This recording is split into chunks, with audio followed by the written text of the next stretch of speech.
All right, hello. Welcome, YouTube. Welcome. Been live on Twitch for just a moment here. We're about to dive into our Dreamsnap reviews. We did a few yesterday. We're going to be doing some more today for the Kingdom of Beauty Dreamsnap Challenge. I have a couple of example scenes. We just dropped the video for this guide today. So if you haven't seen that, that is live on the channel now. The build I have here is just a budget scene. Doesn't work with that pose. I think I was using the... Yeah, I was using the Sunbird pose. When she sways to the left a little bit. Yeah, I think that's what we were doing for this one. And I did have villagers in the example as well. Belle said, this is so pretty. Yeah, this is the non-premium item one. This one is just, well, I mean, the dress is premium. But all the items in this build are base game. So Beast and Belle's castle, some Beast and Belle items, some event items.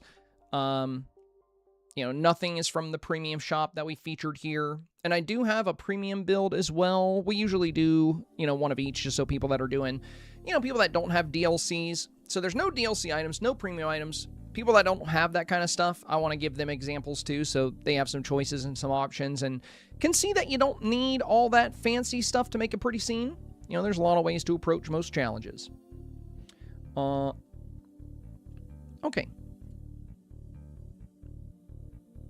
So now I'm going to go through a couple of reviews that we did yesterday that you guys were not here for. I think I got to find Clinksy, Chewy, and there was one other. Anxious Smurf, that's right.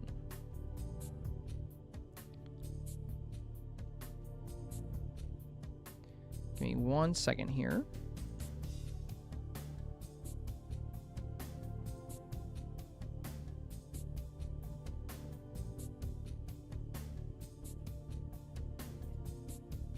So this was Chewy's. Now, the main thing we talked about with yours, Chewy, when you uploaded your submission, you said you were struggling with whether the castle was prominent enough. And when I reviewed the snap, I discussed, you know, I feel like the castle is not really what I would be the most concerned with here. So when you build your snaps, it's a good rule of thumb to build your snap to be a movie scene, not a movie set. So the difference between the two is when you look at a lot of high-end snaps, a lot of the snaps in the 4K range, you'll notice you can never really see through them. There's no empty field behind them. And to kind of showcase what I mean here, you know, if we look at Marvels of Nature, right? We have a forest back here, but you can't see through it. We use lights to create a silhouette behind the forest. And then we had small trees, medium trees, and large trees to really fill out that forest. So we can't, no matter where we look, we can't see through the snap. And this is the case for pretty much all my snaps. Now, if you're doing an ocean scene and you want to see out into the ocean, that's fine. But being able to see behind your build and just seeing emptiness makes it feel like it's built to be a set and it's not like a scene directly into a movie. And that's something you'll see with a lot of high-end snaps, a lot of the snaps in the 4K range. And again, you know, the spiel I usually give when I do these reviews is that the advice I give is not about what I like, it's about what we see doing well in Dreamsnaps. So if you want to get 4,000 Moonstones and you want to get 4,000 Moonstones consistently, you gotta put in that 4,000 Moonstone effort. Now, that doesn't mean you need to take 6 hours to make your snap. It doesn't take that long to make sure your snap is full, you know, to fill out the frame. Just layering a few trees can do that. So it would take you just a few extra seconds to build up this background a little bit more to where it's not just a bush, a tree, and 3 trees. Right now, this whole background panel on the left-hand side is a bush and these 3 trees. That's it. Behind that is empty grass, rocks. You could put more trees. You could put street lights. You could do some really nice stuff to make this even more beautiful. But what we see right now is this foggy, hazy background that's just kind of empty.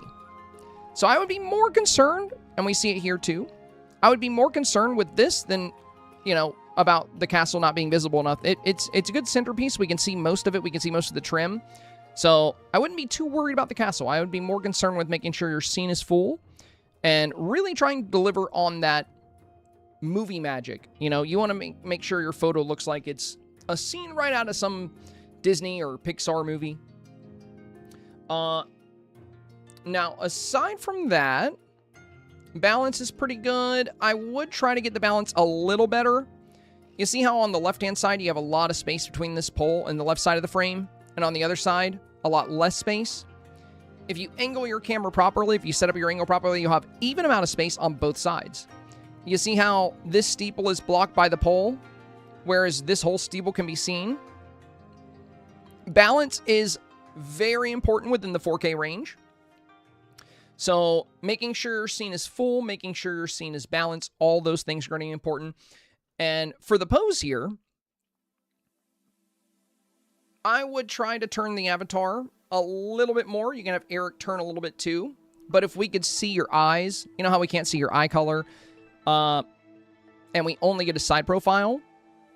In some cases, this is good, but I think in a romance case, like if you're going to be doing like a dance, seeing the joy and expressiveness of the avatar, you know, seeing the glow in their eyes, I think is going to make that more impactful. So I would try to angle the avatar a little bit differently here. And then we have Aurora kind of just there. We have the villager toggle now, so you can use the toggle to like place her. You have these large topiaries here. These are going to take up a ton of space. If you used smaller items, you can actually feature Aurora on the sides if you wanted to. But these very large topiaries, they're going to take up a lot of real estate, so just be careful because, you know, this is gonna make it really difficult for you to add a lot of fun details into this scene. But yeah, that's most of what we talked about when we reviewed this one. You know, working to fill out that background, working to balance the scene, try to capture the expressive nature and the eye color on the avatar here, and be careful with these like really large items. These don't add much beauty factor. You know, this topiary is not used that much because it's so large and it just doesn't look that good. This is the kingdom of beauty. That's what you want to keep in mind. You have a good, you know, castle build here. You got the fireflies. The archway is beautiful. The blossom trees are beautiful. But I think you can use much better items rather than these large topiaries. And if you want to have other villagers like Aurora, if you didn't have the large topiaries here and instead did little fountains or like flower gardens or, you know, banners or any of the things I mentioned in the video, there's a lot of fun things you can do with this space. And you can even put more regal or royal villagers in those sides as well. Rather than playing up, you know, Tinkerbell's fun and Fairy Godmother's fun. But what I've seen most people doing in this challenge is using a lot of royalty. So just keep that in mind as well. You know, you got Eric who's royalty. But I think, you know, Tinkerbell I think is fine to have here. But I would consider, you know, if you did replace these big topiaries, you could have some nice regal villagers on the sides as well. All right. And we had Anxious Smurf.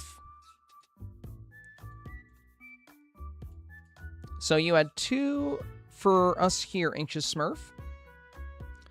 Now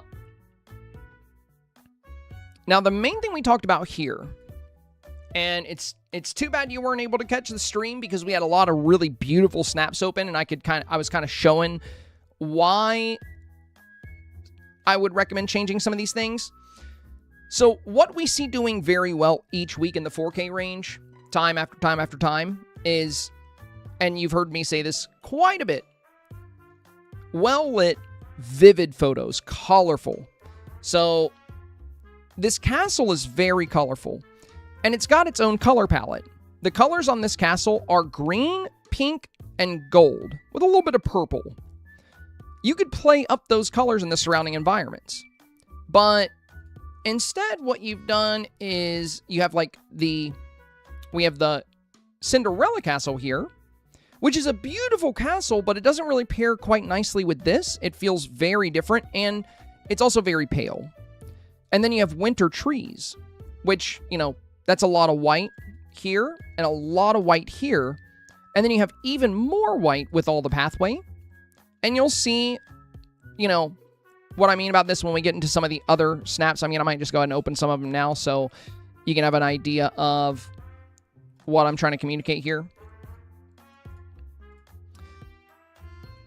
Look at the vivid, beautiful colors in this scene. Look at how much everything pops. They're using the new castle set like you, but they're playing up the greens. They're not using white trees. They're using the sycamores, these bright, vibrant, deep greens in the back. And then they have loads of color here. You know, they're using the Main Street path, red carpets. So they have all these lush, vibrant colors throughout the scene, which is going to really make the colors come out during the voting phase. We had some other good examples of this. Like with Drees, she's using the same path you are, right? That Golden Opal Road. But instead of paving the whole area with it to make the whole bottom of the scene white, she's paved a small pathway with it and added a lot of magnolia blooms. And then on the sides, you have green bushes, you have fountains, you have more of those magnolia petals, you have candles, we have these beautiful flowers in the foreground. So look at the color difference here, and especially when you add the white dress. So now you have the white trees, you have the pale castle here, more white trees on the side, a lot of white at the base, the white dress. Vibrant colors perform very well. So when you add a lot, the only time I would use a lot of white or blue would be for wintry themes. You know, when you're going to have, that's, you know, those white trees you're using are winter trees. And they're going to pair very nicely with buildings that have snow on them. So in a challenge like Frost and Fairies, or a challenge like Majesty on Ice, or a challenge like Frosted Fashions, you know, those white trees and those light blue colors are going to work very well. But you'll see from a lot of your competition this week that's out there, they're making the most of the color palette of this castle. So when you use a premium house or a building, especially a new building kit like this, that has really good built-in color palettes, play up those palettes.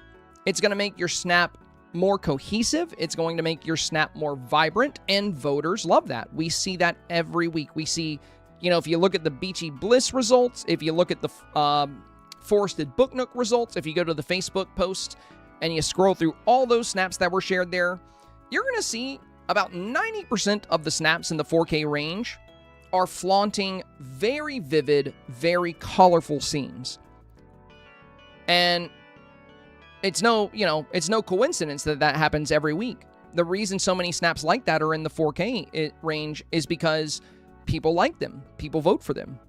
So try to minimize how much white and light gray and light blue you're using in a scene, because you can really emphasize the Kingdom of Beauty by playing up the beautiful nature of this new kit, this new castle set. So what I would recommend for yours here would be to, instead of paving the entire area, pave a walkway, and then you can always pave this with a different type of paving. So you don't, you know, you could do Main Street path on the sides if you wanted, but something to eliminate that, you know, because Main Street's going to tie into the color of the bricks of the castle here. Something to eliminate all that white, because if you're up against photos like these, it's going to be difficult. Now, if you were doing a Frozen build where you were playing up Anna and Kristoff's house or Elsa's Crystal Castle, then whites and blues would be what you would want to primarily use. But what you're playing up here is this new castle kit. So make the most of it, you know, utilize items that really bring out the beauty of this particular building. When we made the example scene for that same building,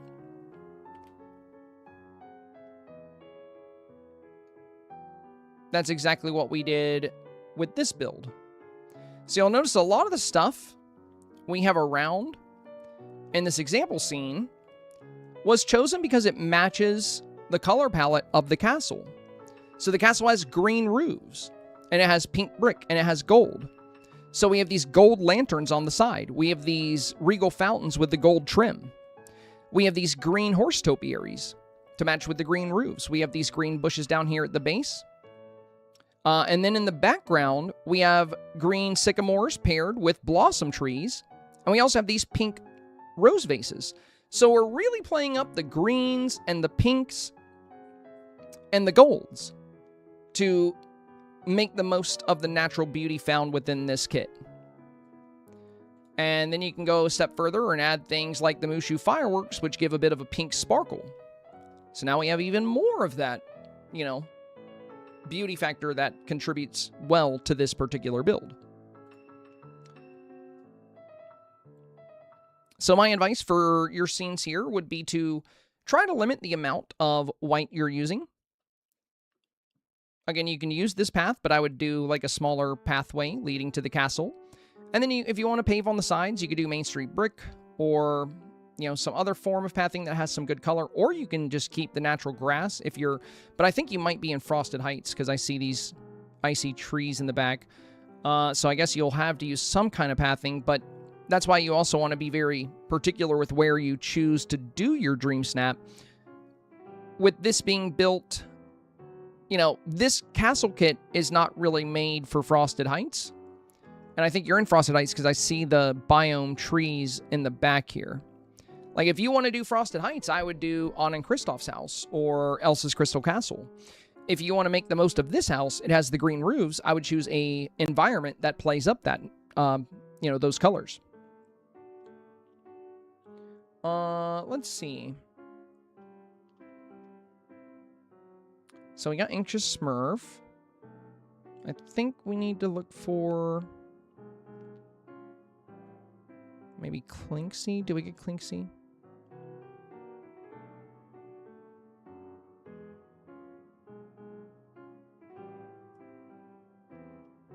Give me 1 second here.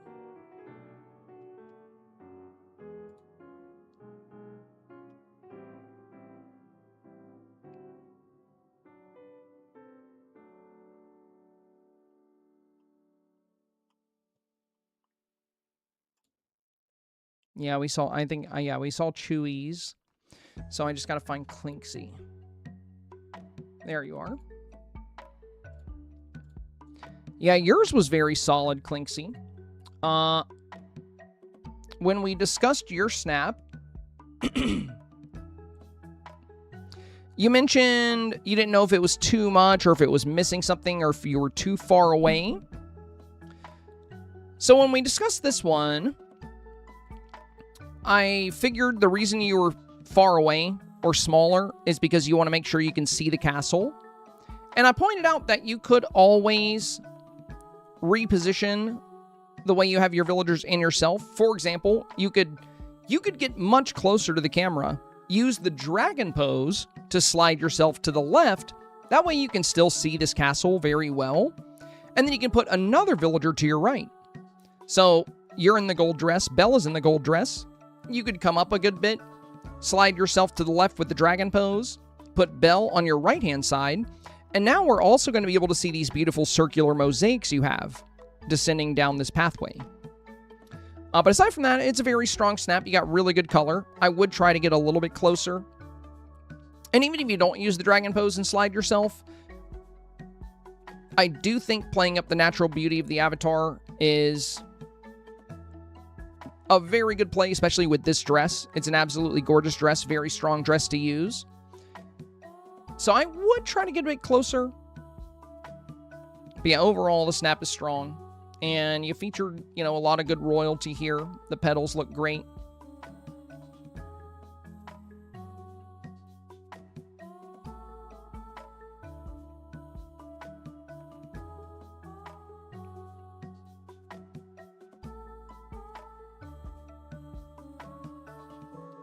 No, Amanda, if you add anything to your photo now, it will move you out of the queue.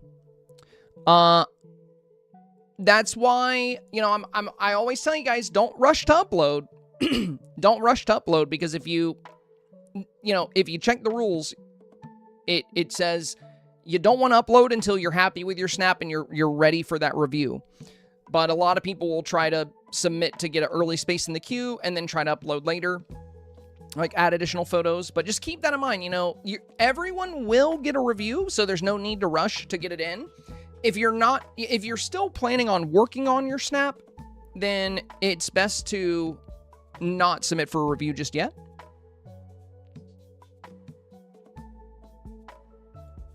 Yeah, the fireworks have different colors. When I get to your snap, Amanda, depending on what you have, I may be able to take an additional.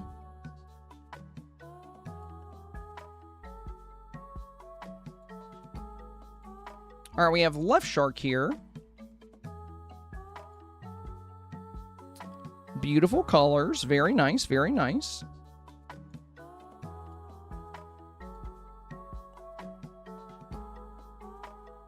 Feature the villagers very well. I like the kind of granite slate path here. That looks great. Floating candles. Good foreground elements with the flower bushes. Nice details with the magnolia petals. Very good lighting.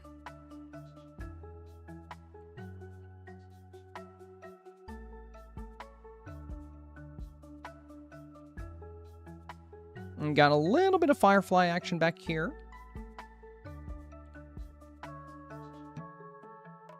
The one thing I would recommend for this Left Shark, my only recommendation really would be to consider the Aurora as well. I think it could be really nice to have since it's the Kingdom of Beauty, and the Aurora just has a really good beauty element. It adds a huge beauty factor to the skyline, and it would look good layered with the candles and the blossom trees. But aside from that, I probably wouldn't change much here. Very strong. The lighting's really good. The saturation's really good. Should pop very well in the voting phase. You feature the villagers very well. With the little bit of space you have here on the left and right, you know, if you wanted to mess around, you could maybe get a couple of cute companions at the front. The Regal Fox and the Knightly Dragon are the only two kind of kingdom-type critters we have, but you know, if you were able to get both of them, one on the left, one on the right, that could be super fun. But overall, very solid snap, very solid.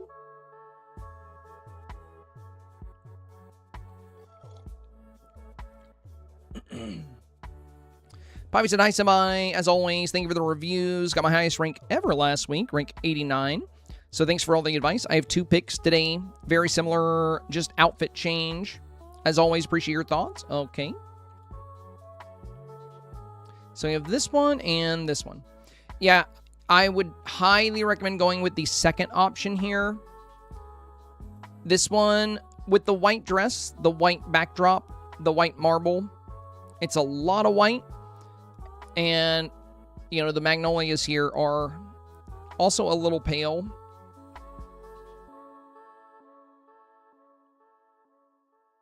I mean, that's just how they look. But with all the white, I think it might be... Thank you, my friend. Getting a little extra color. I'll try this weekend. Yo, thank you, Left Shark. Thank you. Getting a little extra color in here with this dress. Especially when you're on a white backdrop already. So you're up against a white backdrop wearing a white dress. And this one, you're up against a white backdrop with a dark green dress. So the avatar pops really well here. The only other thing I would recommend for balance here, Belle is in a very lush golden gown here. So a lot of color on Belle's side. Whereas Cinderella, you have her in her winter style, and she's in this like very light blue coloration. And you also have Fairy Godmother in the winter style as well. So I don't really know if the winter style plays well here. I think Cinderella's default style would look a bit better.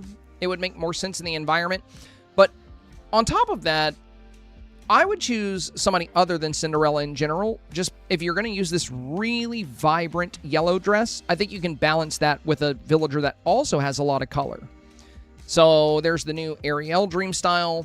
I mean, if you want to go with a ball gown on the left and right side, that's where it's going to be a little bit tricky because Ariel's ball gown is a very light pink. Nobody really matches Belle. with a ball gown, unfortunately. But even if you chose Jasmine, or I just think having a bit more color on the left side would balance out with Belle. So even if it's not a ball gown, having a villager that has a bit more vibrancy would be good here.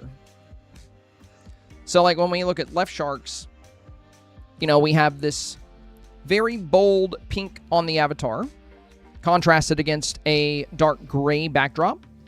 Then we have this illustrious sparkling purple dress on Ariel, and this purple set on Jasmine. So the color balance here is really nice. Now, Cinderella and Aurora don't balance quite as well, but they're further back, so it's not as big of a deal. The center of the photo has, and everything else in the entire photo is extremely well balanced. And as we've discussed, balance is very, very important when it comes to 4K. But yeah, I would definitely encourage you to go. Like, I like Ariel and Snow White back here more than I like just Fairy Godmother. I would continue playing up royal villagers like you were in your first photo. Like, I would stick with the villager concept that you have going on here, but I would go into this color palette for the dress you're using. And if you do switch to that dress, I would also change the makeup, because it looks like the makeup you're wearing is still designed for this dress. So I would change the eyeshadow to accommodate for this one.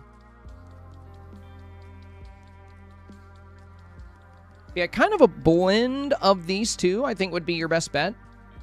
And don't forget, you can also try the Mushu fireworks, which can be really nice in this case. They have a bit more of a pink coloration. Works really good with this particular castle.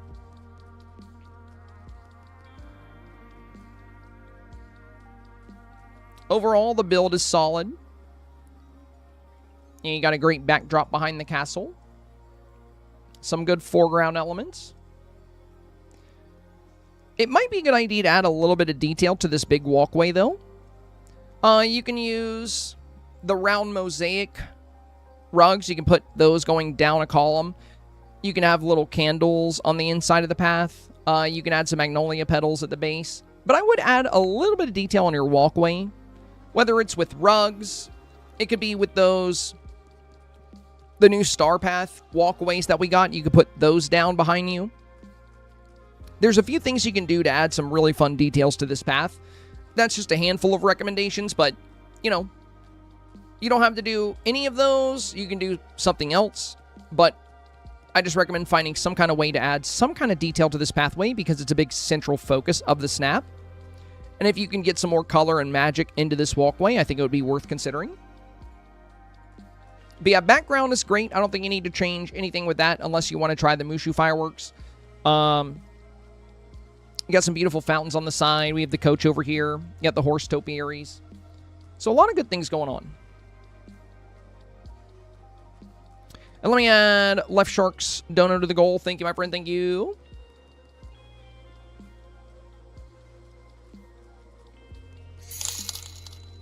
Yo, much appreciated. We got another. Oh, I got to add that too. I think we were at 4:30 now. Let me see. 5:30. Okay, Autumn. Heard. Let me go and get you out of the way now, then.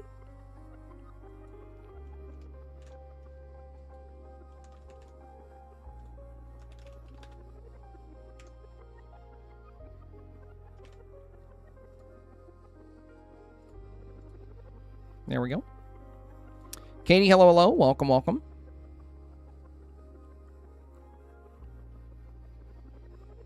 Ryan said, oh, it's only for members of the channel. Yes, that is correct, Ryan. I used to review everybody's snap. So back in the day, I did followers, subscribers. We reviewed.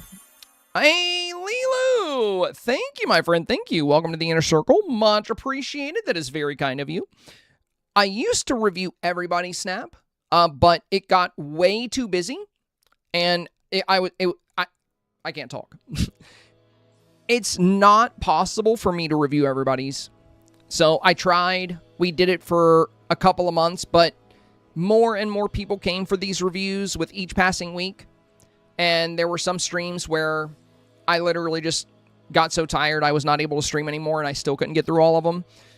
So after a good bit of time passed, I had to really think about it, and I was like, well, if I'm going to have to pick and choose which snaps to review, like if I'm not able to review everybody's snap, I got to at least make sure I take care of the people that are making the content possible. So it wasn't an easy choice to make, because I would love to review everybody's snap. Like, that would be super cool. Unfortunately, it's just not a possibility. You know, as with me being just one person, there's just no way I could review everybody's snap. So yeah, that's the story. Alex, welcome back. Good to see you. Good to see you. Hello, hello. I got you 2 days in a row. No way. That's awesome. All right, I think it was Autumn Sweater. That's they also didn't catch yesterday's.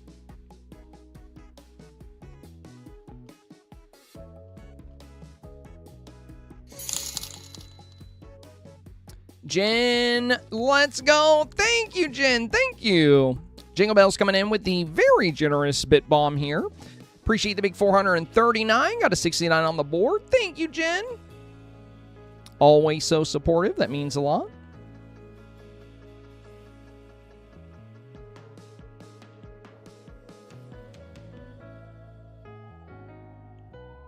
I'm looking for your Snap Autumn Sweater.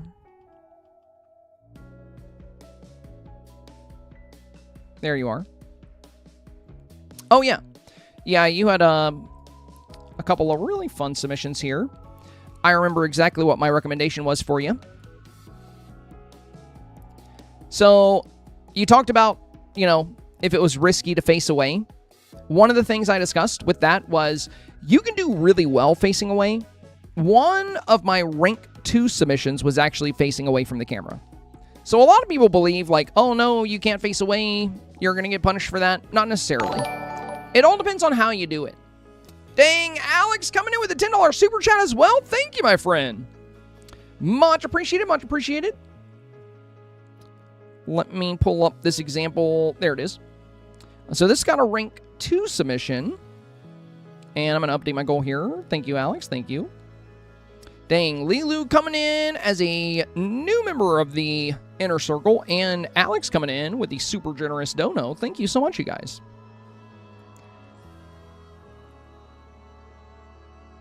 $19.69 now on the board on this beautiful Friday.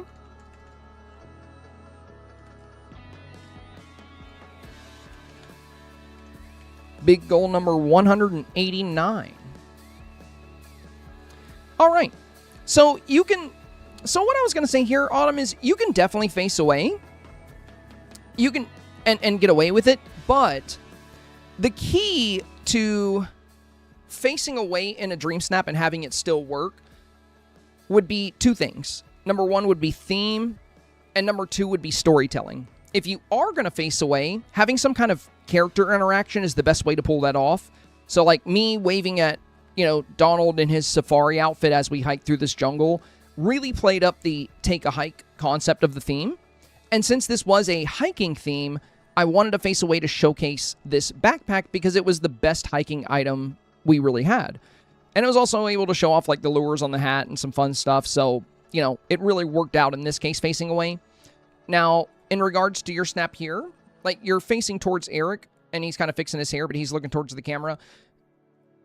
I think you might be facing away because you want to showcase this beautiful hair, but we can see it really well with your other pose here. And also you did such a great job designing the eyes and everything. I think it's kind of a shame to face away with how well you constructed the front of this avatar. But I will say your angle in the second photo is much better. In your first photo, you're right up on the fountains, which are, you know, the animation of the water coming down is fun, but you have so much beauty in this scene. When we pull back a bit, we can see the bronze statues of the Pegasus. We can see the aurora. We see these beautiful pink petals. So I think I would take this pose and I would use this angle. I think what you may want to do here is combine both of these snaps. Use the pose from this one, really play up the beauty of this avatar, but pull back so we can see the true beauty of this scene you've made, because you've made a really gorgeous showcase of these items. And you're really playing up the castle, you know, very well here. Now, as far as your villagers, I would stick with royalty. So, you know, Eric's great. I know Flint's kind of a rogue. If you want to have him in there, he could be fun. But if you do Eric, you can always do Eric. If you have his newer dream style, that dream style paired with Ariel's dream style could be really cool. Unless you want to do like your romancing Eric or something, that could be fun too. But yeah, at the end of the day, I just highly recommend kind of combining these two concepts together. This has the superior angle and has superior beauty. This has the superior pose, and especially with how you design the avatar. So I would make use of this great design, and I would make use of this great scene. Just trying to combine the two because they're awesome. Bree said, "You're only one person. There's only so much you can do." Yeah, exactly.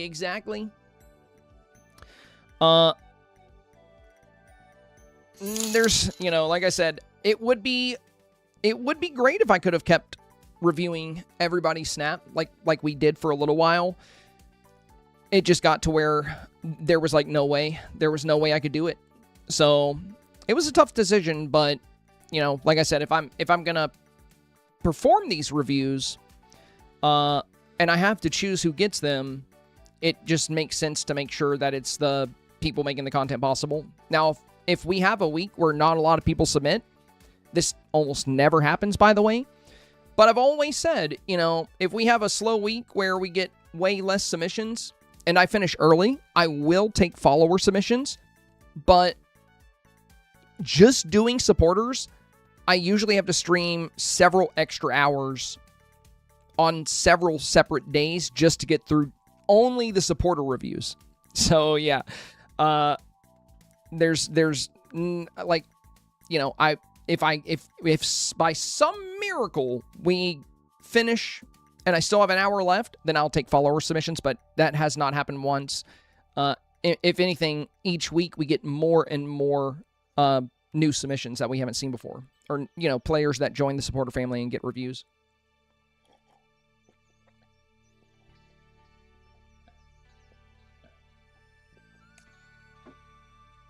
Alice said you put so much time and effort into the content for the community. It's worth the investment to support you back as well. Well, thank you, my friend. I like to, you know, I'm glad I can make that the case. I mean, I've been a full-time creator for a little over 6 years. And I've always looked for ways to give back to people that are supporting my content. And I think Dreamsnap reviews are one of the more enjoyable ways I've managed to do that, because, you know, like I think it's helped a lot of people, and even people that aren't channel supporters or channel members. Just watching me review other snaps, you can get great ideas, you can hear my feedback, and a lot of these things can apply to your dream snap as well. So, you know, I think they can be very helpful for the community, but it is nice to be able to, you know, provide something of value to you guys, aside from just the standard entertainment. K-Bear. Very interesting, K-Bear. Very interesting. We got Arendelle Kingdom. The Kingdom of Arendelle, well, at least my interpretation, thoughts or changes needed. Well,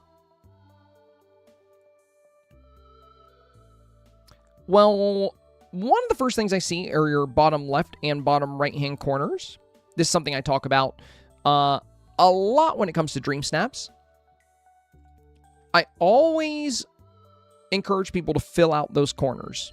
You want foreground elements. It's a great way to layer your photo. So you're going to want foreground, midground, and background. You've got good midground and background, but your bottom left and bottom right-hand corners are very important when it comes to Dream Snaps. And you'll see in a lot of these submissions, a lot of players have found that out. There will always be items in these corners.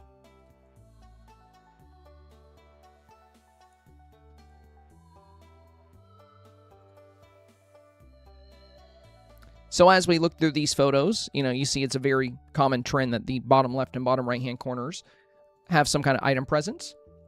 So the first thing I see here is, there's an opportunity to fill out these corners a bit. Even if you did another one of these flower bushes down here, and then one down here, that could work. Now, another thing that's very common and popular is getting closer to the avatar. The avatar is one of the best tools to make your dream snap more beautiful. You have on this beautiful outfit. You've got a really fun hairstyle. You've done your makeup, which it's really hard to tell unless I zoom in. You have a good pose. And there's really great details on this outfit, but with how far away you are, and with the fact that a lot of people vote on small screens, it's going to be hard to appreciate this look. And easy to appreciate this look because they've put their avatar much closer to the frame to really play up the beauty of this presentation. You could do the same. You just want to use an item that pushes the camera forward. Now, the other thing is you have a lot of open space within the environment. Something we see commonly perform well with voters within the 4K range, especially. Like if you go through my Facebook posts, every Wednesday I share my snap, and then I ask everybody to share theirs and share their results, and we get hundreds and hundreds of snaps. And you'll see a lot of the 4K snaps. And a very common trend with those snaps is that open areas are usually populated either by like flower petals, rugs, mosaics. There's always something around. Like in this one, instead of having the pathway behind them open, she has these round mosaics in the back. And then we have a lot of items on the sides. In this one, we have a lot of the flower petals lining the pathway of candles, the bushes in the back. So it's very populated. Now, that doesn't mean it's busy, it's just detailed. The difference between detailed versus busy, what makes a snap too busy is when you put really large items in the foreground and midground, and now we can't see into the scene, or when you put a lot of things in your photo that just don't make sense in your setting. Now it's just busy for the sake of being busy. But when you add a lot of detail, voters can typically tell. When they see a photo and everywhere they look, there's attention to detail, like even on the path behind them, they didn't keep this empty. They added up a lot of magnolia petals, right? And then when we look, in the background, we have layers of different items here. Now, I know for the concept you're going for, it makes sense for it to be more open, but that's what makes it a little bit of a risky concept. Because if you pop up against snaps that do have a lot of detail, it can be tougher to perform well against them in the voting phase.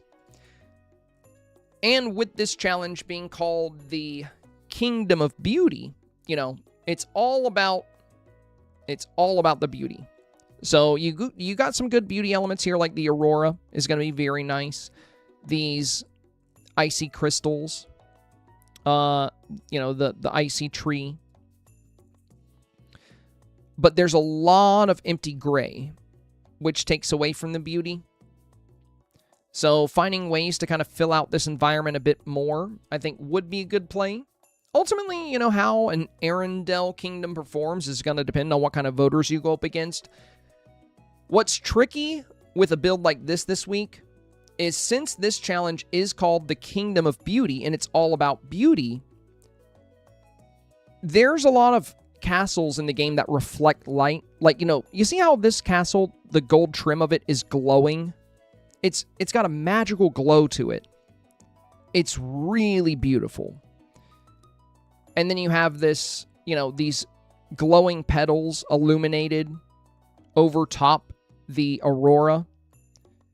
You have these vibrant greens, these lush pinks. We already know what voters find beautiful because we see it every week. And yes, beauty is subjective, but Dreamsnap results remain the same. With each passing week, when you look in the 4K range, yo, thank you. Much appreciated, much appreciated. We got, oh, I was looking for it. Was that on Twitch? Oh, yeah, it was Nikki Marie. We got a brand new Twitch supporter. Let's go. We got a new YouTube member today and a new Twitch supporter. Welcome, Nikki. Thank you, thank you. So what we see with each passing week in Dreamsnap results is that photos that are very vibrant, colorful, and well-lit are extremely common in the 4K range. And that tells you that they're popular with voters. Now, yeah, there's different people out there that like different things. But again, the advice that I give is rooted in what performs well on average.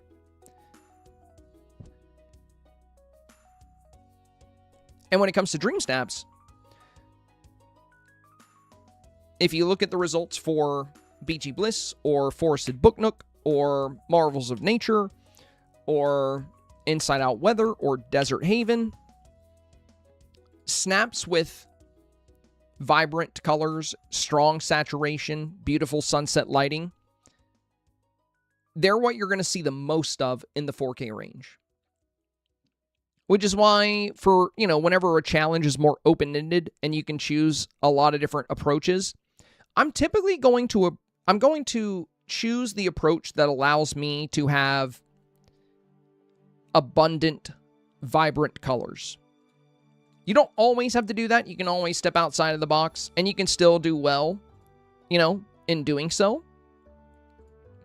So if you get the right voters, this could work out for you. My only concern is that, you're going to be up against people that, well, you might not pop up against them, but there are going to be a lot of people really playing up that Kingdom of Beauty factor by just going heavy into these lush, vivid builds, which already perform well, but they also tie in really well with the Kingdom of Beauty. Now, this is beautiful, it's still a beautiful kingdom. But in your 1v1s, if you pop up against some of these very lush, colorful builds, we've already seen that voters love to lean towards these. So it could provide you with some tough matchups, potentially. So just consider that. Just consider that as long as you're aware of it. So if you end up not getting the results you're hoping for, then you can just chalk it up to, well, the voters, I guess, went for those more lush, vibrant colors this time around. And then you don't have to be sitting there wondering, did I do something wrong? Because it's not about right and wrong. It's just about voter preference. It's all about preference. So when a snap doesn't get 4K, it doesn't mean it was a bad snap. It doesn't mean there was anything wrong with the snap. It just comes down to what the voter likes more. And each matchup is just a 1v1. So if this pops up against... This will beat most snaps. I would say, likely the minimum this would get would be 15. I could not see it getting less than that because it's a well-made snap. And it could potentially get 4K if you pop up against the right things. I just think there are some snaps out there that could prove to be a pretty tough matchup for you this week, with the theme being Kingdom of Beauty. But again, this is beautiful. But we're also trying to consider what the voters gravitate towards when it comes to beauty.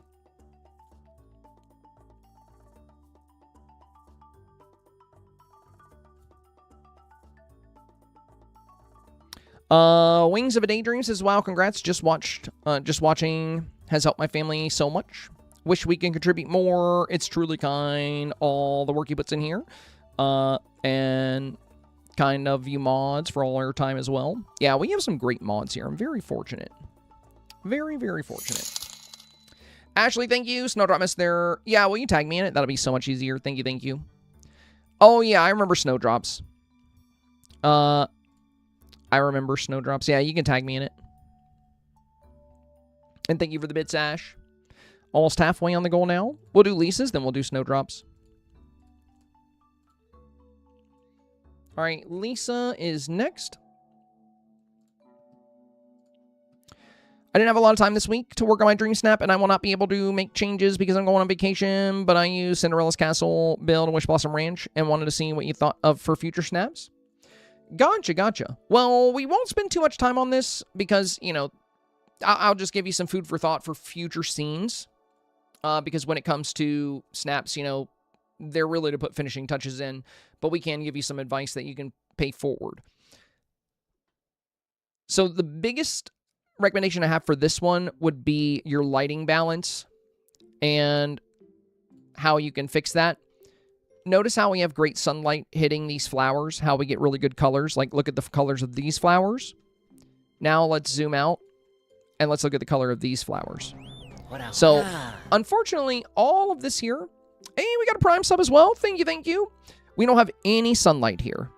So there's no sunlight here, no sunlight here. And then we can see the sun come in up here, but all of this is shaded.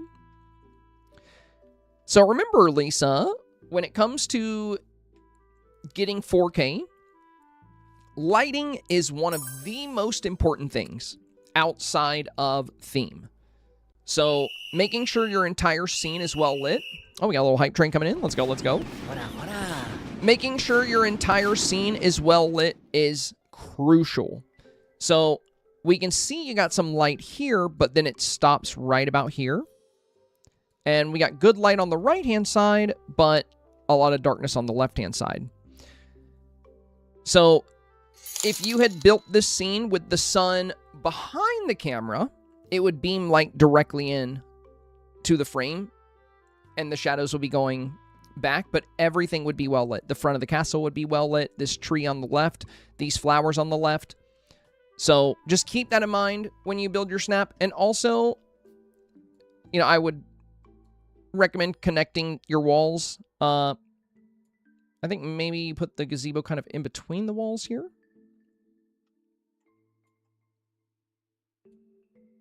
But you could always bring the wall all the way to the castle or have the wall go behind the castle and you could pull the gazebo into the courtyard.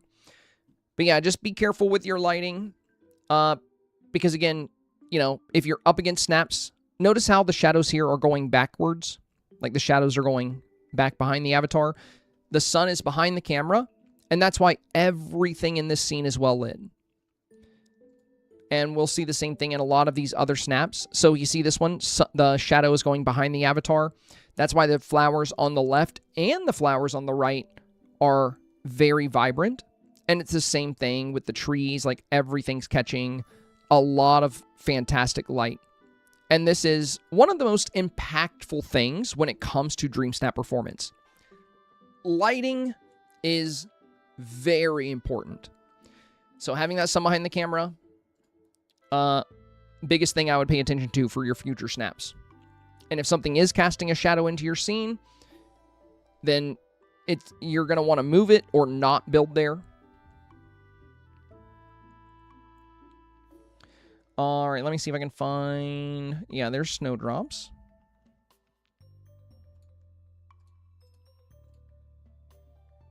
All right. So my advice for yours, snowdrop yesterday, one of the things I discussed is I would continue what you're doing with these fences. You see how you have the fence kind of wrap around your pond here, but then the pond abruptly stops and we have the path. I would have the fence on this side of the pond as well. Even if it won't connect directly to this piece, it won't matter because Ariel's going to block that. But I would have a little bit of fence right here. And then you can have this whole pond. Hang on, sorry. My throat is raspy today. Then you can have a fence around this whole pond and seal it off. The other thing is the background is beautiful. You got some great details on the top with the blossoms. And you got a great silhouette around the avatar. You got great presence with the fireflies. But you have a lot of opportunity right here. There's so much you could do with this space. And this space. Now, you don't want to use anything huge there because you likely want to see the castle. But that doesn't mean it has to be, you know, empty. You could add additional villagers because you do have a lot of room. You could bring these fountains, you can bring your water back further. You can add little shrubs or small decor. You can add flat fountains. You can add mosaics. There's all kinds of things you can do with this space to, break apart some of this emptiness. Anytime I see big open areas in a snap, I always see them as opportunities. So you do have some really good opportunities on the left and on the right here. I would just kind of brainstorm if I were you about what you can do with these zones. And if you're worried about blocking the castle view, just use small items for that, There's all kinds of fun little things you can use, like little bushes, or you can create little gardens. Again, you can use mosaic rugs. You can do villagers. But you have some great opportunities on the left and right here.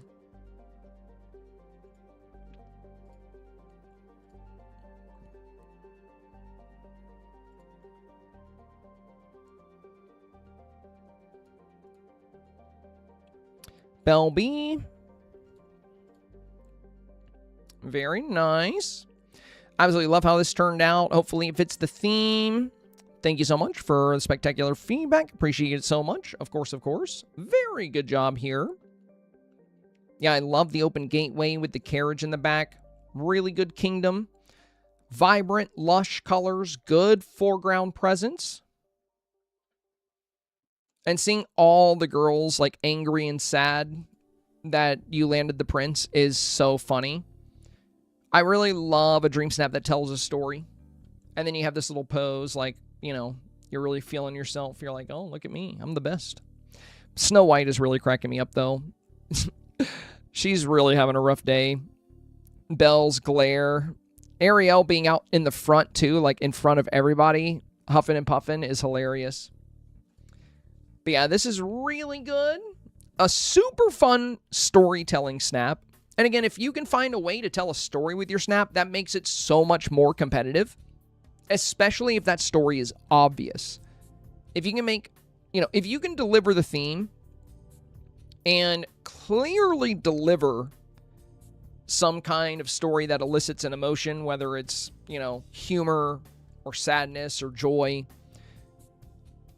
it's going to win over some of your votes. Because let's say this pops up against a snap that's equally beautiful. And it's you versus a snap that's right up there with you in terms of beauty. Well, if you're telling a story and they're not telling a story, that's going to be the deciding factor for a lot of votes. So, yeah, very good job here. Very competitive snap. Absolutely beautiful scene. The aurora is fantastic in the back. We got some little butterflies. The fireflies are well placed. We got some great variety in the flowers at the base here. Got some little stones by the open gate. And then I just love, all the all the girls just not having the best day over here while you are just over here with Eric and he's, feeling pretty good about it. Very fun. Really good job here. Super competitive snap bell. I feel like this will definitely get 4K.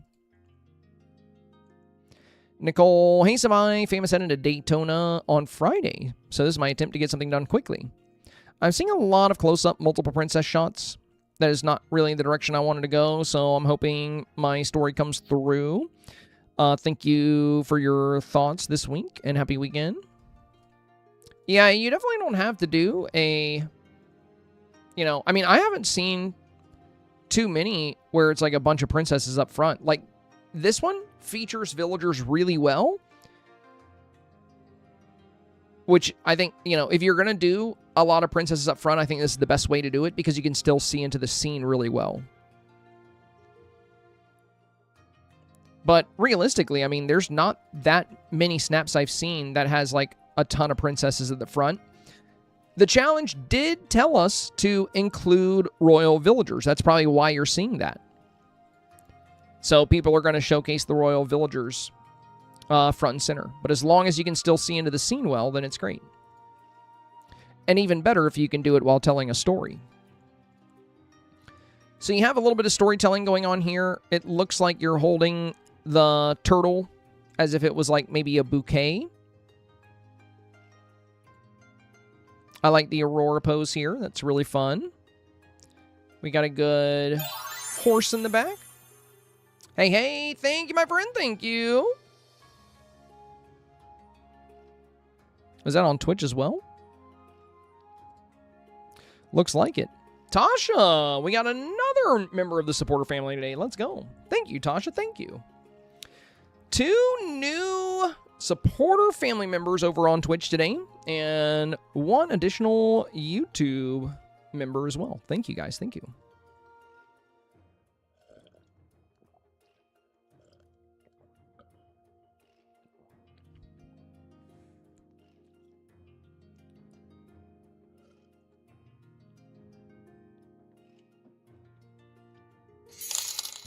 Tasha says happy Friday. Hey, thank you, my friend. Thank you. Happy Friday to you as well. I'm excited that we're at the end of the week because next week is gonna be a big one. We got the summer showcase coming up on Wednesday. We will be live streaming that. And you guys should all definitely watch the summer showcase because there's probably some cool stuff in there, I would imagine. I would be willing to guess that the summer showcase has some pretty neat stuff, you know? We'll watch it together. So if you're around when it comes out, we'll be live streaming that. Oh, and we hit halfway on the goal. Let's go. Thank you, Tasha. You just got us over the halfway mark. Thank you. Yeah, who knows what could be in that showcase, you guys? Who knows? Could be anything. Could be anything. Could be something really cool. I mean, of course it'll be something really cool because the showcases are always cool. But there could be something really cool in this one. You know what I mean? There could be something really exciting. You never know. I guess you'll just have to watch it and find out. See what happens. Anyway, back to your snap here. Back to your snap. Hey, thank you, my friend. Thank you. Another bit dono. Tasha, I am not a ginger, dude. Does my hair? Okay, Ashley, you're teaching people bad things. My hair doesn't even look red. Look, if I was a ginger, I'd be okay with that. You know, like I wouldn't really be upset. I wouldn't deny it. I would embrace it if I was. But the thing is, I'm not. I'm not a ginger.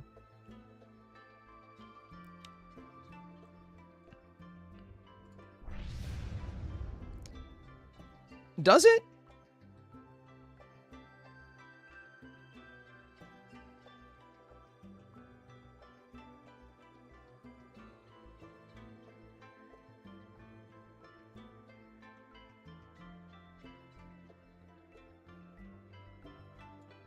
You need to adjust the lighting on your phone or whatever you're watching on. All right, we're taking a timeout.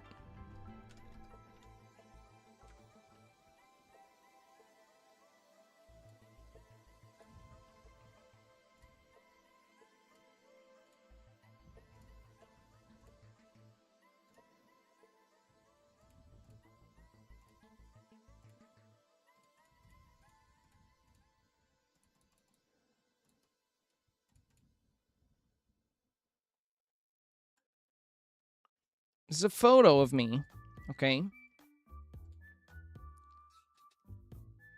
It's not red. There's no red. There's no red. You want to see my license?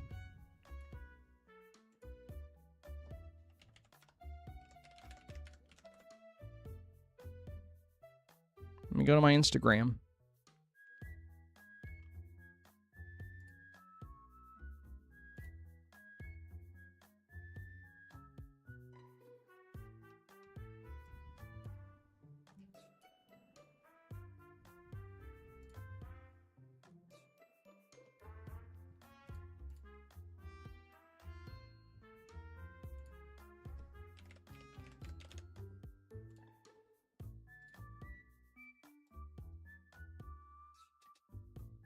Here's a picture of me and Jordan.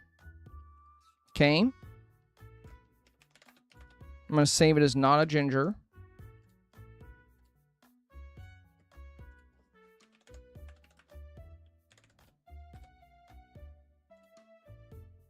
All right. Look at my hair, okay? If this looks red to you, you need to get a new phone. You need to get a new phone or a new monitor or whatever you're using because your colors are all messed up. Your colors are all kinds of messed up, okay?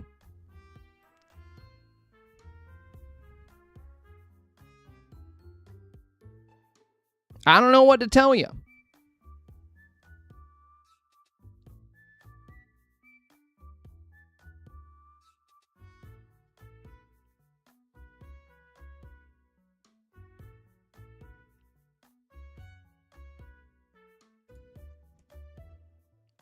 I got another really charming photo for you here. This is me at Christmas time.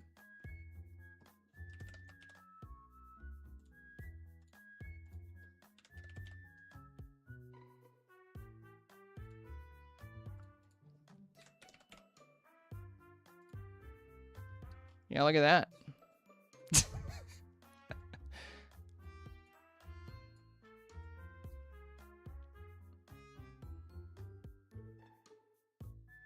No, it's not even strawberry. It's not strawberry blonde either, guys. I'm not going to debate you about my own hair color. I live with my hair. And also, my girlfriend literally has a cosmetology license. She went to college for hair. And she knows I'm not strawberry blonde. She knows I'm not ginger. None of you guys went to college for hair. And if you did, you might want to go back and try again because apparently you don't know how hair looks or works.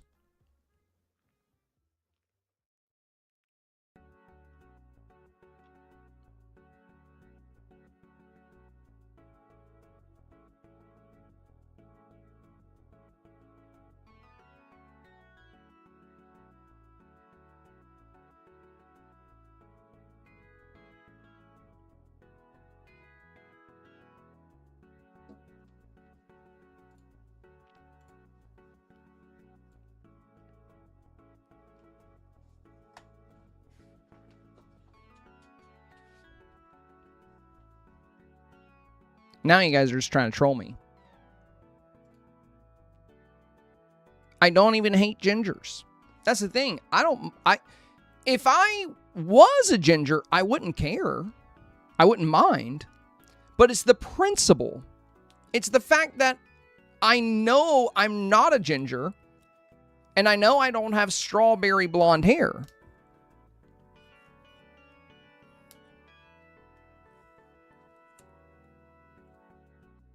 There's no red.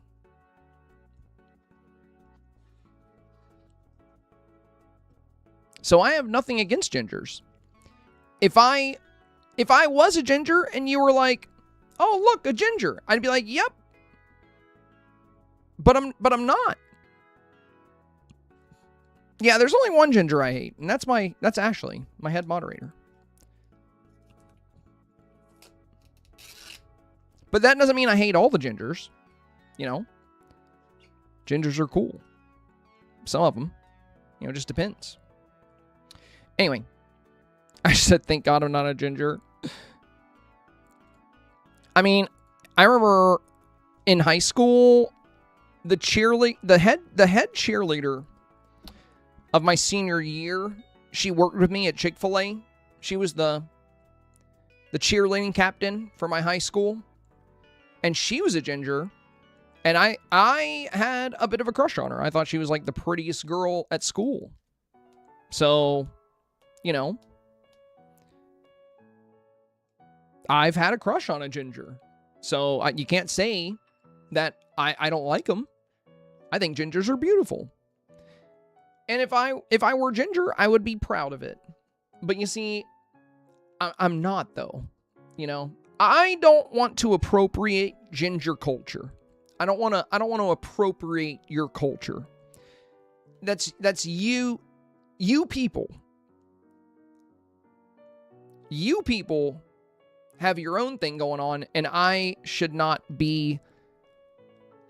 I should not intrude upon that. You know, that's all I'm saying. I don't want to intrude, you know, because you guys have like the whole like, oh, I don't have a soul thing going on, and that's hilarious, and I like that. But I do have a soul, and I want that to be known. So, you know, I just want that. I want people to be aware. Be aware of that.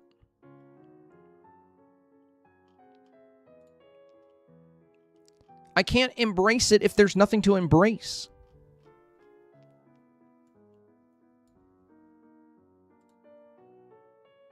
Tosh said I definitely don't have a soul.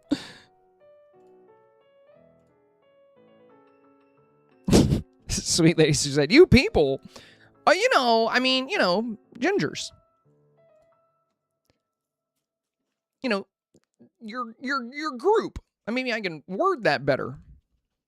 You great, wonderful people. Maybe not you people. Maybe you wonderful people. How about you wonderful individuals? My cat is ginger. I appreciate this. My cat is also ginger, and I love Horty. Yeah, matter of fact, my best friend is ginger. Not Ashley. She's not even my friend. But my cat, Horty, you know, he's an orange boy. He's got freckles all over his little cat mouth. He's got a lot of little freckles. I do think I added a freckle filter to my snap cam. If you guys really want me to look like a ginger,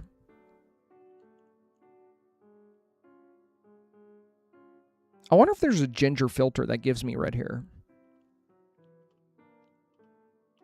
Wait, where's the freckles? Oh, here it is. Yeah, there we go. What do you think now?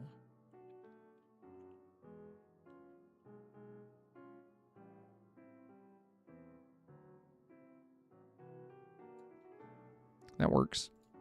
Or I can just have rainbow hair. Can't say I'm ginger now, because now I'm fabulous. I need to know what Ashley did. She's my head moderator.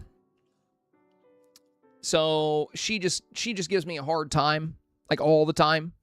So, you know, I just, you know, try to return the favor. I'm going to see if they have a ginger filter. Ginger. Hang on a second.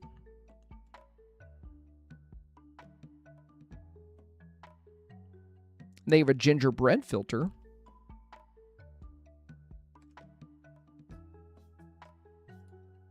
All that did was make my hair much lighter.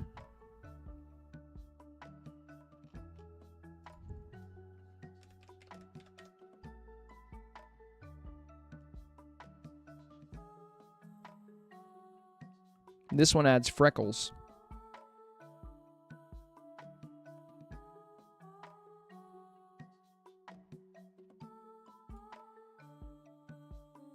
This one adds gingerbread men.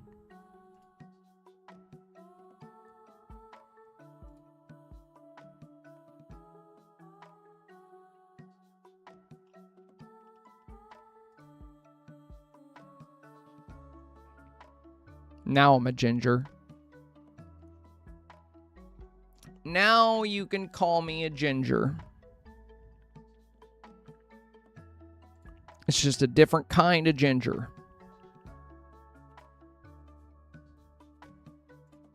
All right. Let's keep going.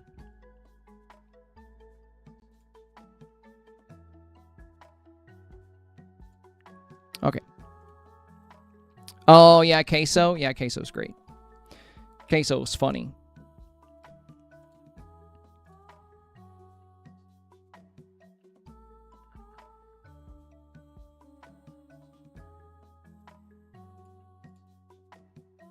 All right, now whose snap are we looking at here? Nicole. Famous end of Daytona on Friday.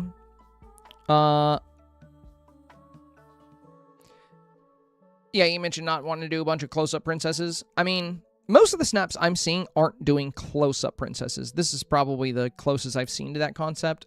And then there's some that, you know, have a couple close-up like this. But I prefer snaps, if you're going to do a lot of princesses close, I prefer it like this. Because then we still get the value of the villager being close and visible, but we can see the scene very well. The pawns here look nice.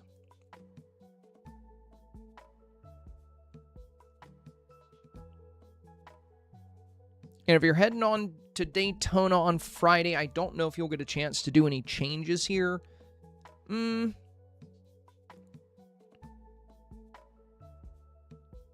I do think the pose is really fun.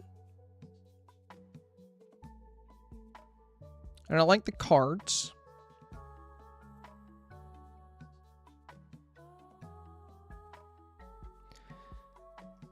The only thing that worries me with the snap, Nicole, is we have a lot of exposed sky. So, like, you know, you did put the sun motif up here, which is fun. But with this being the Kingdom of Beauty, I do think when you start getting votes and you start popping up against other 4K contenders, there's just going to be a lot of snaps that are really dialing up the elements that voters consistently find beautiful or vote for. Things like the Aurora, things like the blossom petals, things like fireflies, things like fireworks, things that have done very well in Dreamsnap throughout the history of these competitions. So there's beauty elements that work every week, but this week, a lot of people are going to be using them heavily because it's the Kingdom of Beauty. So just about any photo you take in Dreamlight Valley is going to look beautiful because it's a beautiful game. So this looks beautiful, and it is beautiful. But up against some of its competition, you know, some photos I think are going to have a super strong beauty factor, at least in terms with what the voters find very beautiful, what they've shown they find very beautiful. So scenes where we have the sun right behind the camera, we get really good lighting into the scene. We get great light casting off the Aurora. We have things like fireworks, petals. You know, this has exposed sky, but they've added beautiful elements to that sky. And if we look at Belle's, she's got some exposed sky here, but she's got the Aurora, the fireflies. Now, if you don't have the Aurora or fireflies, you can use things like fireworks. There's all kinds of different things you can do to elevate that level of beauty. But for this week, well, every challenge, beauty is important. You know, at the end of the day, every Dreamsnap challenge is a photo challenge. And the two things that matter most every week are theme and beauty. So even for a villainous snap, you want it to be a beautiful photo. Beautiful in a different way, you know, in a dark and evil way. But still, you want things to be impressive to the voter. My concern is with how open the sky is and how far away this tree line is. We don't get a very strong beauty factor on this top and right-hand side as compared to some of the competition.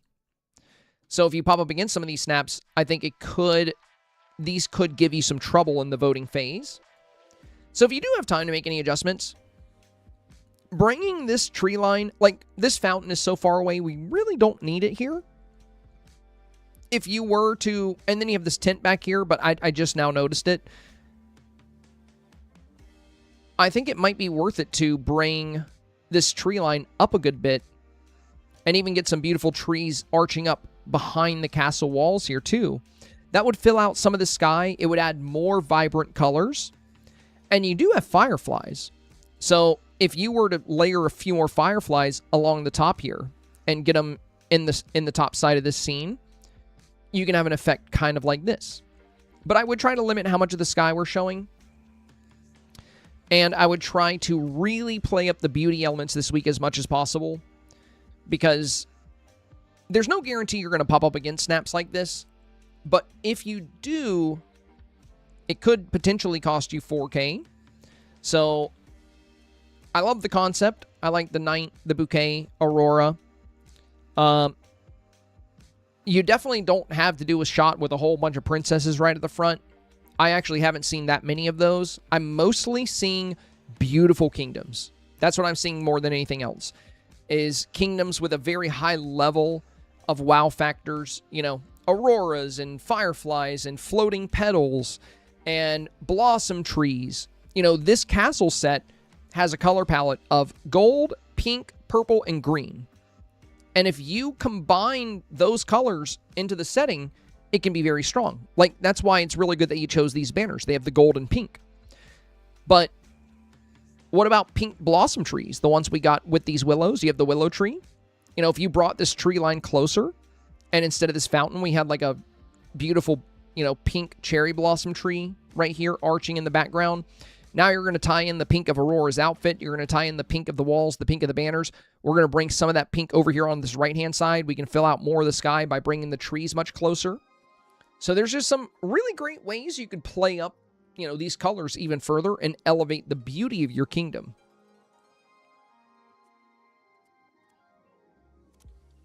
So overall, you know, it is a beautiful photo. But based on what we see performing very well within the 4K range, there's some stiff competition, and we know voters tend to gravitate towards these very vibrant, very balanced scenes.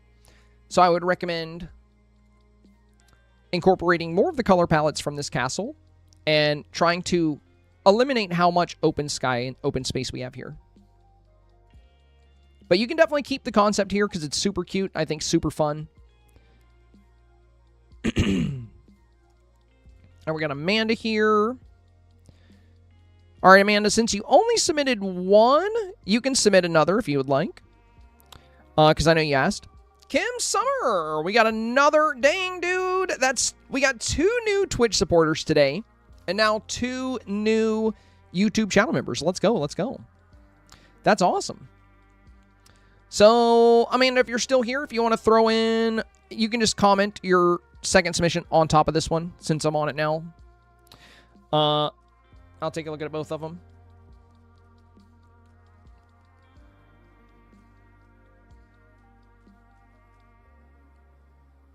Yeah, very big thank you here to Kim Summer. Welcome to the Inner Circle, my friend. Thank you so much.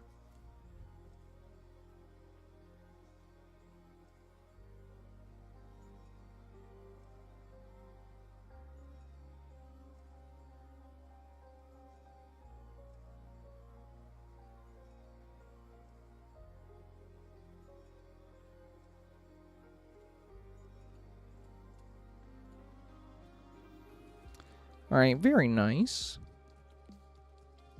Yeah, the new one's definitely stronger.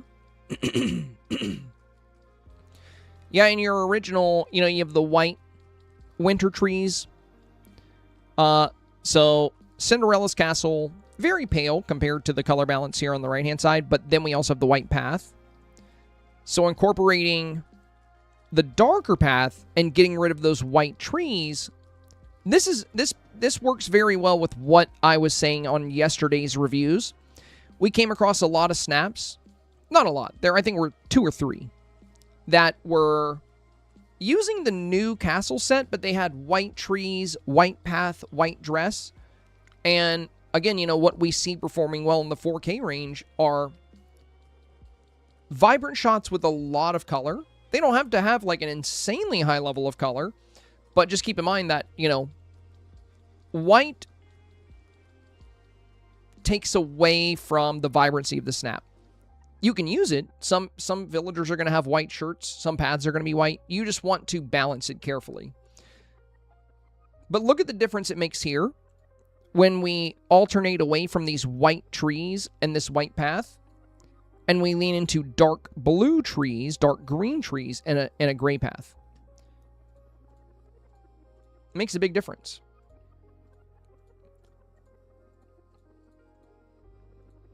I also like that you brought in Aurora instead of Rapunzel. Rapunzel's cute, but Aurora's dress is a much deeper shade of pink. Looks really good here. Ariel looks good. And then we have some pixie dust at the base, bringing up some gold orbs here. We have the wheelbarrows from the Garden of Whimsy. Some good flower petals on your flower gardens on the side here. Some nice fireworks.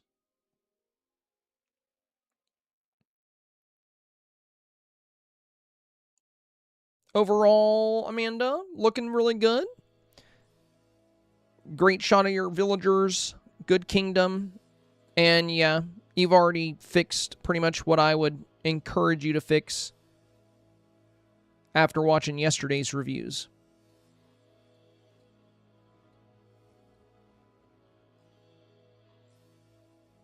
Now, it does look like you have some fireflies here. Right here. So we have fireworks and fireflies. I would try to get some of those fireflies to fill up this emptiness in the sky to the left and right.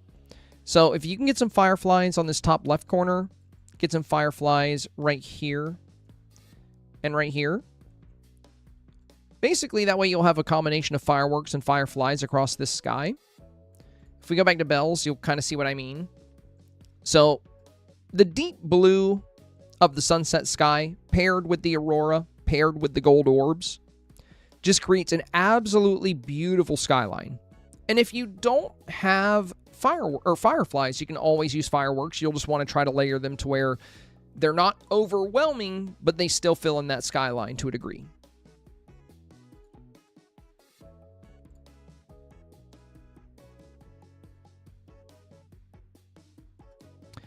Jen is next. We got option number 1 and option number 2. Very nice, very nice.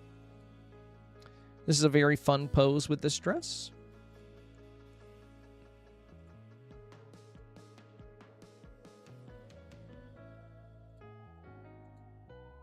Very good color throughout the snap. Lush reds, lush greens. We got the new castle, Corona Castle behind that. The gazebos from the Beast and Belle bundle. Some great fountains, tulips. You're playing with a lot of really fun colors here. Some great fireflies in the sky. Between the two poses,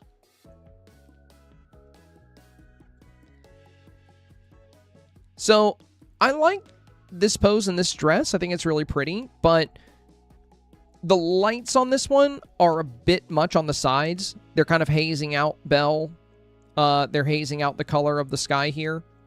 On this one, we do have the lights on the side, but you've got them toned down a little bit more, and we can appreciate the colors of this snap a little bit more. I would just be careful with those side lights, because this snap feels more vibrant because the haze is not as strong here. The haze gets a little too strong on this one. But you could use either one of these poses and outfits. Just be careful with those lights.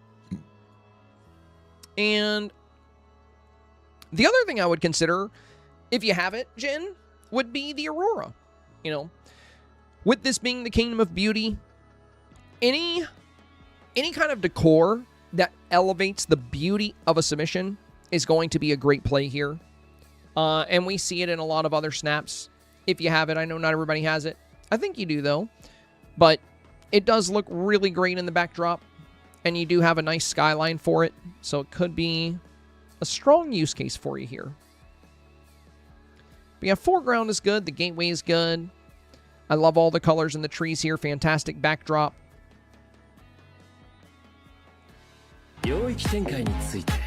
Hey, Amanda, thank you, my friend, thank you. Amanda coming in with a $10 Thanks dono. for taking my additional photo. Of course, you of are course. seriously too kind sometimes. What do you mean sometimes? What do you mean by that? What do you mean I'm too kind sometimes? Are you trying to say I'm not too kind all the time? Thank you for the dono. 3664 on the board. Let's go, let's go. Moving right along on goal number 189. We've hit 188 consecutive goals on this stream, which is pretty unheard of. It's pretty wild, pretty wild. Amanda said, haha, that came out wrong. Nah, you're good. I'm just giving you a hard time. I'm giving you a hard time. I thought you might be trolling me with it. I don't know.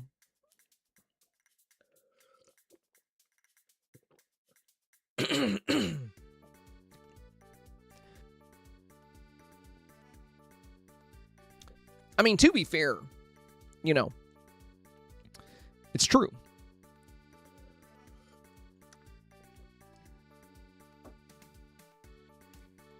All right, all right.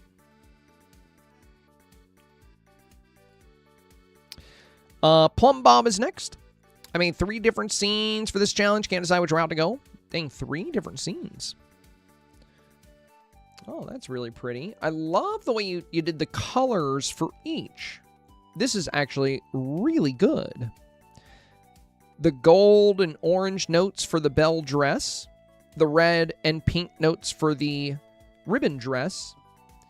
And the blue notes for the Cinderella dress. This really does well to play up the Kingdom of Beauty. I don't know what else you got in store for me, but I'll be really surprised if I like the others more than this. This is really good. So kind of the same idea here. Well, this one's really pretty too. I love the framing.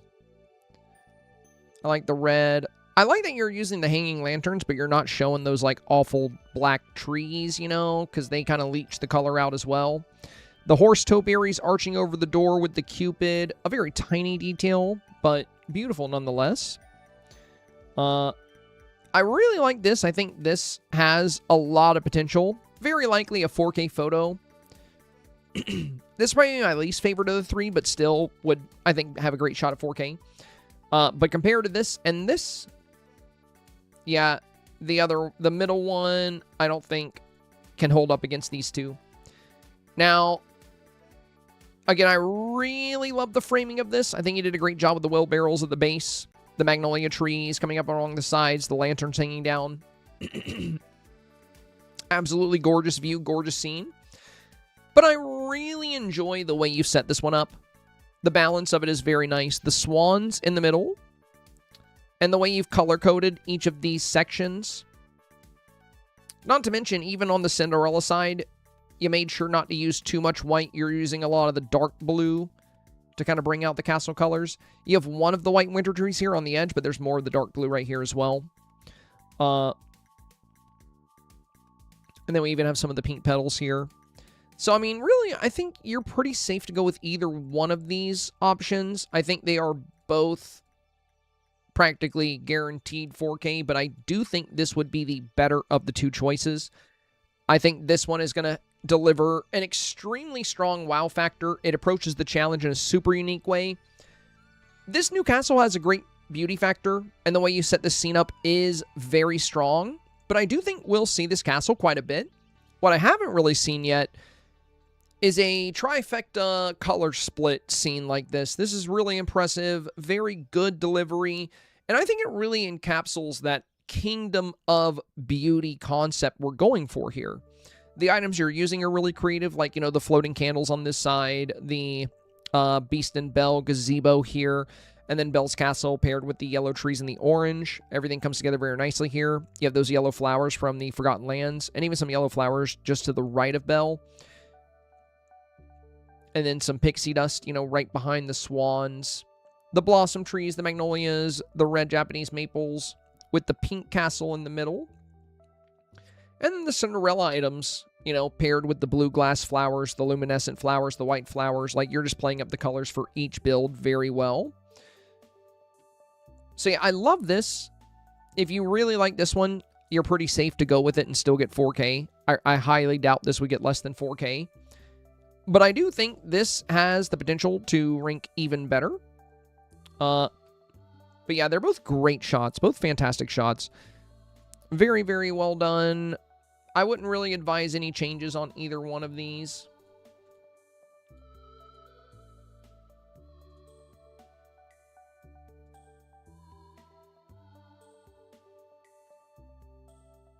I do love the Aurora on this one. I'm wondering how the Aurora would look here. But you're probably not using it because you want to try to isolate the colors. Very, very well done, Plum Bob. Beautiful, beautiful work here. Marie. We got option number 1. Option number 2. One of my favorite poses. Love the goose pose. So pretty. I think it's really good for this week, too, with it being the Kingdom of Beauty. You know, it's a very beauty-centric pose. You know, you got the pursed lips, like the elegant handout, you know. It just works very well here.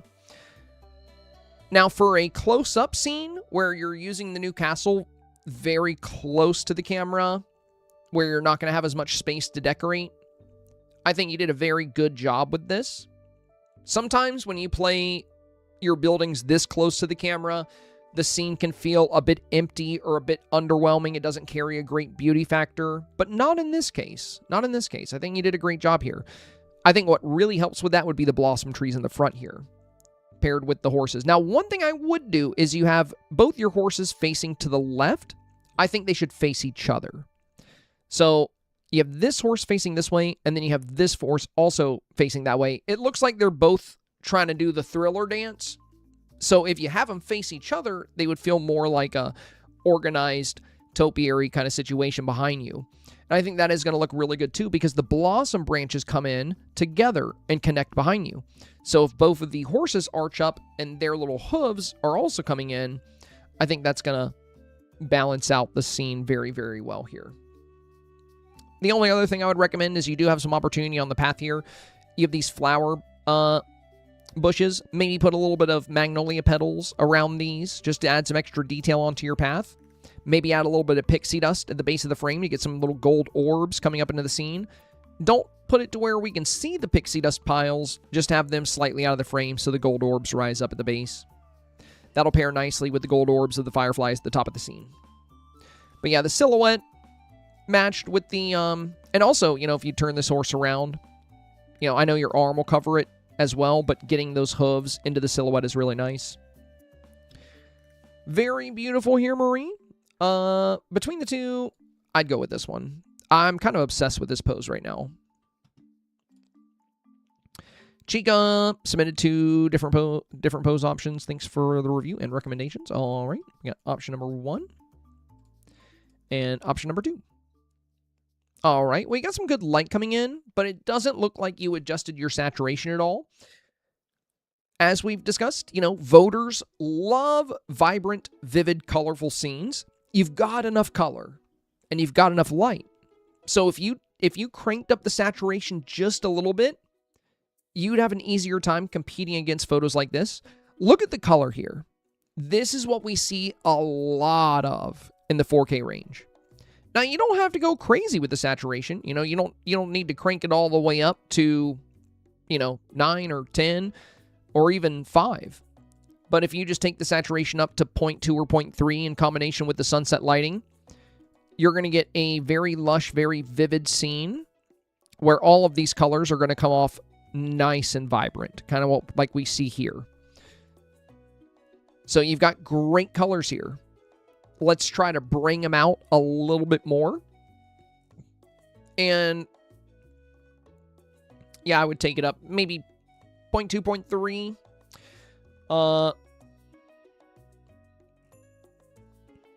The other thing is this is a very wide path. If the path was a little smaller, you could do more fun things on the side. Like, you know, the way this horse is coming up here, the way we have the bushes kind of behind the avatar. When you have you know, kind of like we see here with Jin's. We have a nice pond here, And instead of having the path being all the way through, you know, instead we have little split-offs for the path where we can have some tulip beds. So the path is much thinner here, which allows us to add more detail, which in turn allows us to add more beauty. So, you know, same thing here. Right? Notice how a lot of these really beautiful snaps are, they're not making extremely wide pathways. They're keeping the pathways not necessarily narrow, but trimmed enough to where they can add loads of beautiful details on the sides. So your background is fantastic. I think having a little bit more saturation would be good here. And I think it would be worth considering giving yourself a bit of a thinner path. And if you're worried about not seeing the villagers, again, you can have the path curve off to the side like we see here. So thin path, right? And then there's a small path that goes to the left for the villagers to stand on. So you can still showcase your villagers well while having a thinner path, which will allow for much more detail within your build.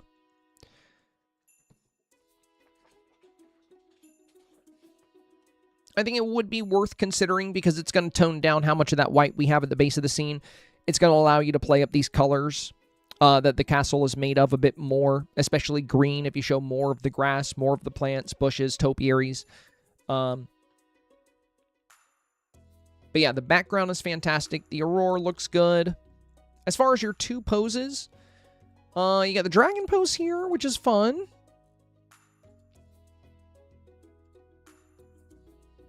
I think realistically, you could use either one of these. But if you are going to use the B pose, I think the B pose actually looks best when the hand is up to the chest and she's got one arm out and she's looking up. It just almost looks like the beauty has taken her breath away, so she's got her hand like above her lungs. Like, that's the way I see it. And I think it does work very well for like the nature of this theme. Shiny, pretty thing.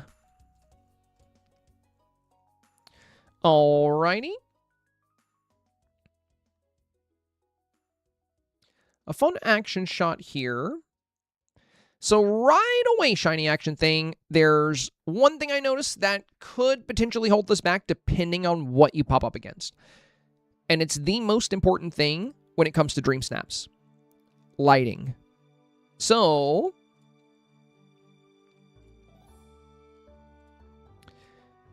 the sun is not behind the camera. It's off to the left, it would seem. And we can tell because this entire wall is shaded. These flowers are shaded. The grass is shaded. This tree is dark. The side of this castle is dark. But this side, vibrant, colorful. Beautiful color on the flowers. Beautiful color on the bush. Now, why does that matter? Well, as we've discussed, if you look at snaps in the 4K range, not every snap is going to have perfect lighting, but most of the snaps in the 4K range do have lighting throughout their entire scene because they have the sun behind the camera. It's the meta. It's what voters consistently vote for. Now, if you don't pop up against snaps that are doing that, it won't matter. You can still get 4K. In fact, anyone that does the theme can get 4K. Getting 4K every once in a while, not hard to do. Getting it consistently, however, that's where it gets a little bit more tricky. Now, the fireworks look really good here. And I do love the dragon and the princesses. But when we look at some of the competition here, as we've said, voters have proven time and time and time again they love well-lit, vibrant photos.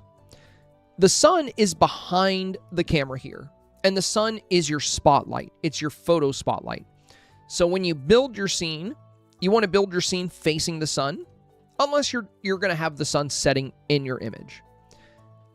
And because of that, everything in this photo is well lit. There aren't any dark patches. The color pops throughout the entire scene. We see that with a lot of these very strong photos. Like, look at this photo, right? This is clearly an extremely talented player. Notice how everything in this scene is well lit.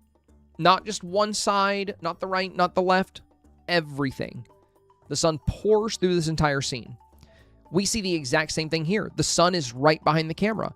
Look at the shadow of the avatar. It's going in the direction into the scene. So the sun is behind us.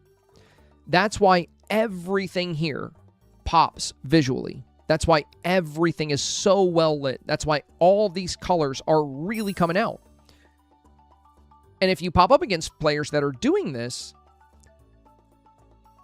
it's hard to beat them if you don't have that same level of lighting and color, because a lot of people vote fast.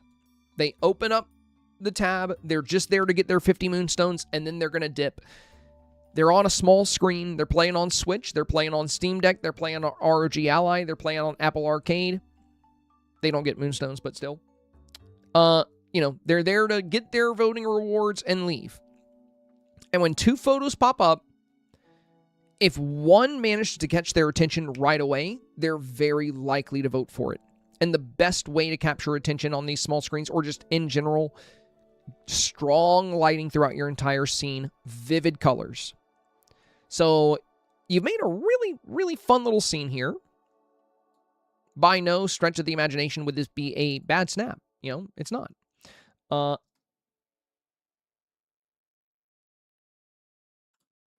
didn't want to close both of those, dang it.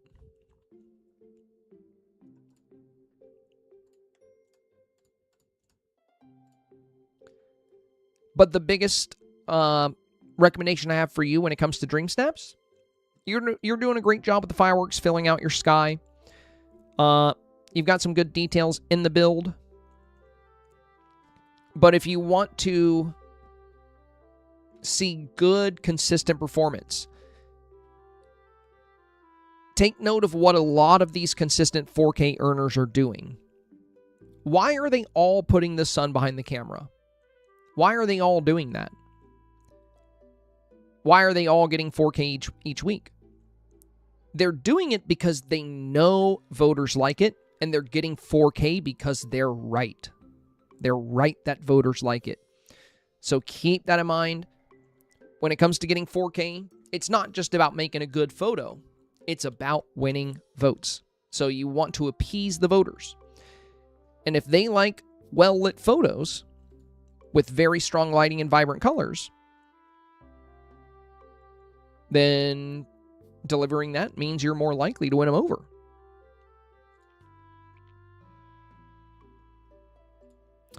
Takai is next.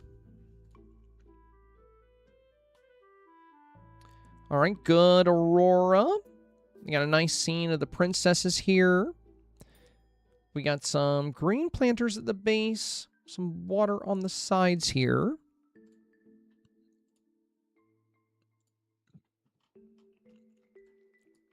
I would seal off your pond here, Takai. You can use the... Well, you can use bushes. There's also that other, that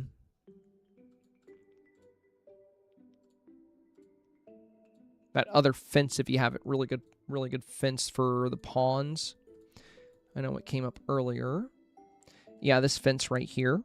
Really good for sealing off the ponds.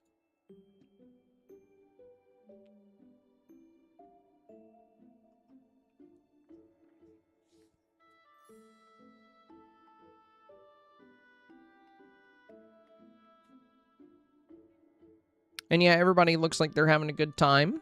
It's a fun group photo. So it could do very well. Personally, but you know, this doesn't mean this is what voters like. But I know for me, I really like a little bit of space in between the villagers when they're crowded together. Unless they're further back. I love being able to see into the scene.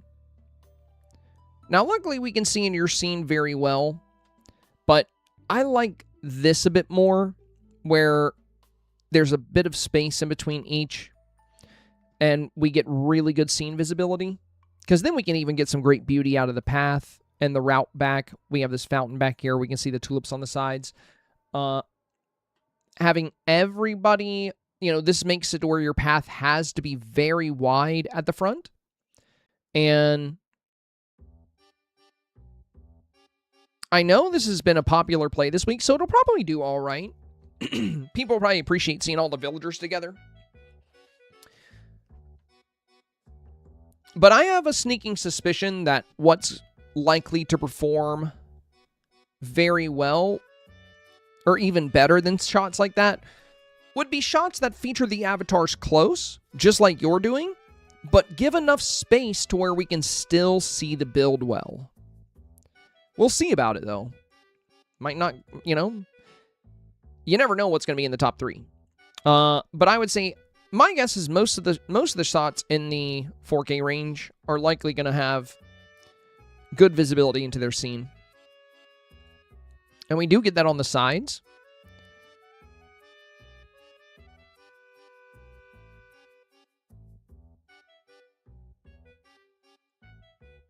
But yeah, there's been several people doing the group photo concept. So, could still perform well. I haven't seen it that much here, though. You know, I've only seen a couple of group photo scenes where everybody's kind of packed in. Most of the shots I'm seeing, there's a bit of space, and we can see into the, you know, even the center of the scene very well. I'm just worried that a photo like this with the villagers packed in, it feels too busy. And by busy, I mean it reduces scene visibility. So you can still make the most of villagers and have everybody looking really good, and give good scene visibility if you just provide a little bit more space. Like I said, you might be fine, you know. This is the camera toggle is new.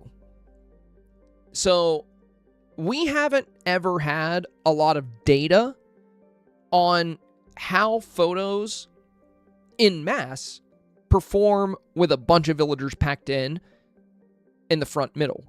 We've seen a few photos like that where people trap villagers, but they were a lot more rare. Now, this challenge seems to be the first challenge ever where this approach is showing up more and more. So we'll see. We'll see how it does. But since the advice I give is rooted in results, we don't have enough data for me to know if this is a good idea or not. That's why I'm recommending caution.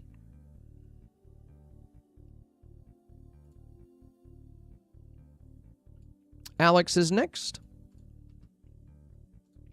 Oh, very pretty.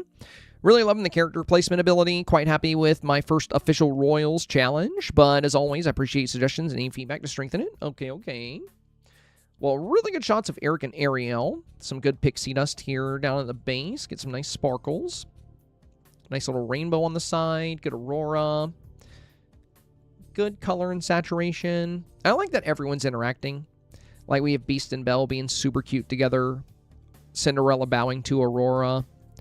Aladdin and Jasmine having a little bit of an argument. And it looks like you're welcoming the two of them to your Kingdom of Beauty. I like that the pose kind of communicates what's going on here. And I love the storytelling happening with each of the villagers. I think this is a very good wow factor. Very good positioning. The beauty factor is quite nice, too. You're playing up the castle colors very well. You know, the color palette of this castle set is pink, purple, gold, green. And if we look at the background, you know, we have the pink blossom trees. We have the deep green trees. We have the pink cherry blossoms here. We have the roses. We have the candles. We have the seaside planters. A lot of good regal items throughout the build. So overall, very strong. My only minor recommendation here would be I would try to break up this path a little bit because we have a lot of openness here. Now, you wouldn't have to, like, just throw down a bunch of flower petals, but some things that could work very well could be something like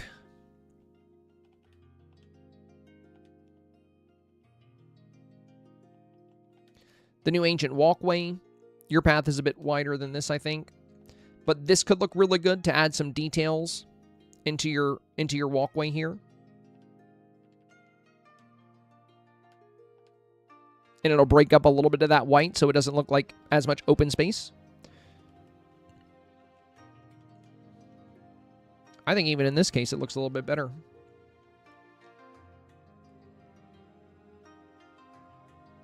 And if not that, then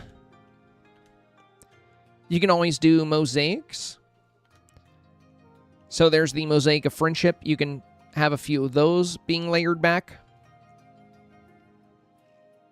Now, I know you probably don't have this because it was Ultimate Edition or Deluxe Edition, I can't remember. But the red carpet, I will very likely use this in mine because it's just really good for royal builds. But yeah, the red carpet is really nice. It clicks together like perfectly. So it's really good for path. But that's my only recommendation, would be to do something fun as a path divider here. Just to give some extra texture and detail. Because you're still going to have a nice open walkway, even if you do add some kind of rug, some kind of mosaic, some kind of walkway along this path. And it's going to balance out well with all the, detail we have on the sides. And you might really like it once you add some in there. Shannon is next. Not sure if it's too much. Any suggestions are welcome and appreciated. Okay. So we got number 1. Number 2. And number 3. Well, beauty factor's good.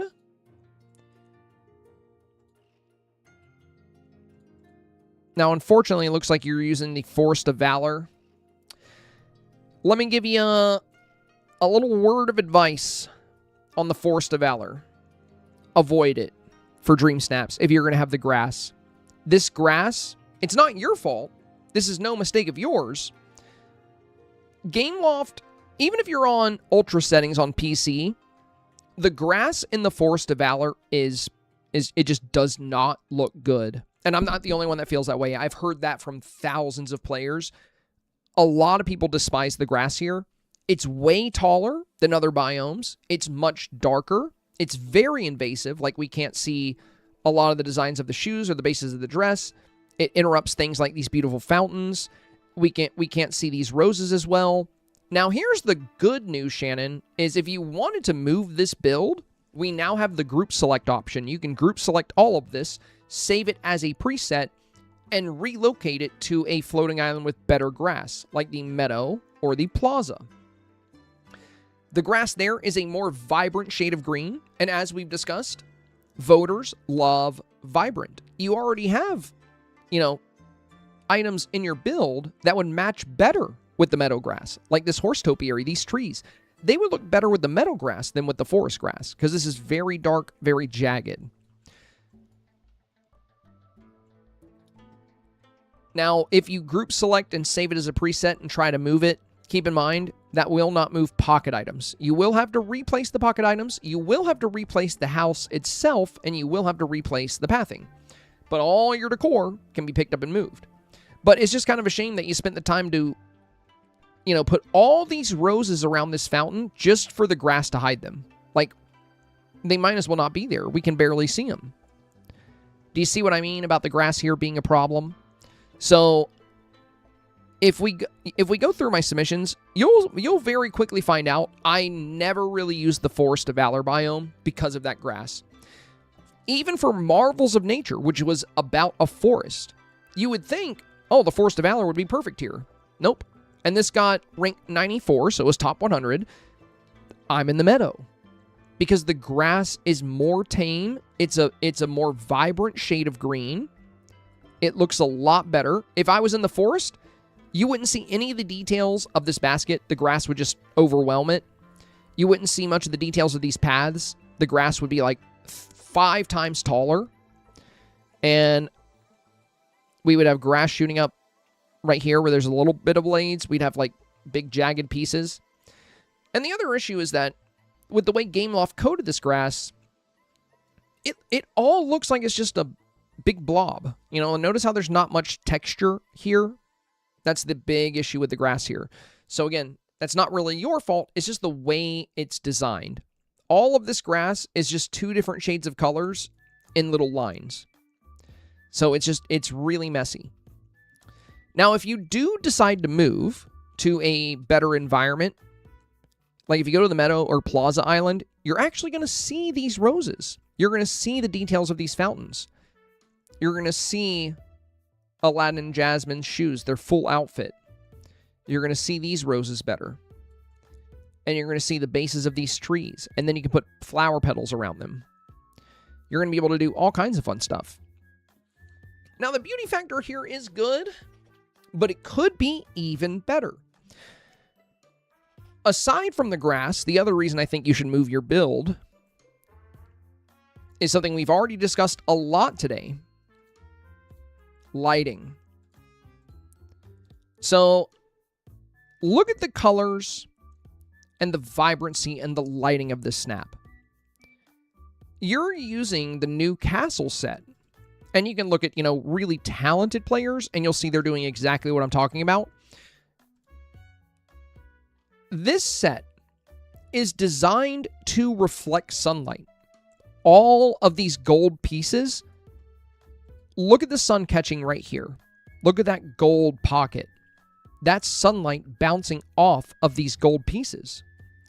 We see that all up here. We see it right here. We see it here. We see it here, here, here. All along the steeple. Look at that beautiful gold reflection. That is really elevating the beauty factor of this castle set. And the way they're doing it, they have the sun beaming onto the castle. Now, for your scene, unfortunately, the sun is not hitting the castle at all. We just zoomed in on their castle, and we saw all of these bright golden glowing spots. We don't really have that here. There's a tiny bit here, but look at how dark and brown the gold looks. It's because there's no light hitting it. When it comes to Dreamsnaps, lighting is the most important thing other than theme. Now, that doesn't mean you always need the sun behind the camera to do good, but I pretty much always have the sun behind the camera, and I pretty much always get 4K. I don't think that's a coincidence. Now, some themes will require nighttime or different approaches, and sometimes I might want to take a picture with the sun setting in the scene. So that's a lot more technical. When you capture a sun setting in the scene, you need to adjust things completely different. You need to use different items. You need to build the scene around it. It's a lot more technical. But for 99% of the challenges, I put my sun behind the camera, and I build my scene facing that sunlight. That way, we get all this beautiful reflective light bouncing off of reflective items. We get rich, saturated colors, which the voters tend to really appreciate. So yeah, all these photos I'm showing you are using the same technique. They all have the sun behind the camera.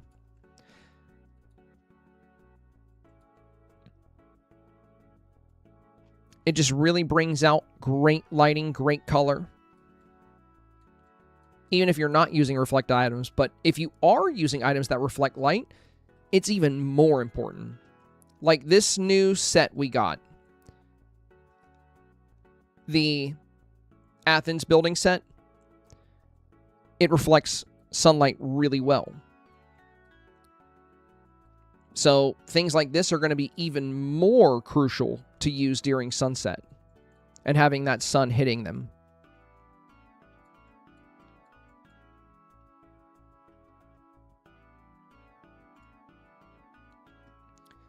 So my advice for your snap this week, it's a really beautiful build. I think you did a super good job on it. You know, the pathway, the candles, the blossoms, the rainbow. Even if you don't change locations, this does have a shot at 4K. But I think you can make it even more competitive and give it an even better shot at 4K if you avoided this Forest of Valor grass, and if you set your scene up with the sun behind the camera to really make the most of the gold trim, really make the most of these pink and green colors within your scene, and to get that beautiful deep blue sky in the back of your build. But the build itself is great. I don't think you need to change your foreground. I don't think you need to change where your fountains are, how your villagers are set up. You know, that's all really fun, and I think you did a great job with that, the rainbow. And like I said, even if you don't change it, you still have a good chance for 4K here. But if you pop up against some of these snaps that are really making the most of, you know, how to really squeeze some great beauty out of that building set, it could prove difficult for you to match up with them in 1v1s. And you're doing a lot of things really well. So if you added that golden reflection off of these buildings, if you added that sunset lighting, this would be even stronger and have an even higher chance of competing. But yeah, the build is good, Shannon. Tanya's next. All right, thank you for the review as always. Of course, of course. So we got a little romance scene. I do love the pose here. Very cute. Though, I do think you should choose a different dress for a couple of reasons. You know, as we discussed, vibrant, colorful is good. And you're really nailing that all along your skyline. You got a good silhouette behind the avatar. You got good color on the villagers. But the middle of your photo, the focal point, you're up against a white path with a very pale pink dress. So this is sucking a lot of the color out of your submission. If you have that Aurora dress that's in the shop right now, it's a much bolder pink. It's not the pale pink, it's like a hot pink. That could look really good here. The other issue is if you're going to use the long hair, if you use it with a ball gown, it's just going to clip through your dress. This doesn't look too great. I would either choose, if you want to use this dress, I would not use a hairstyle that clips into the butt. There's better dresses that you can use that'll work with this hairstyle and that will overlay against this path in a better way. So the colors around the scene are really nice, but the middle, I think, is going to bring the photo down a little bit. I would definitely consider a dress change here.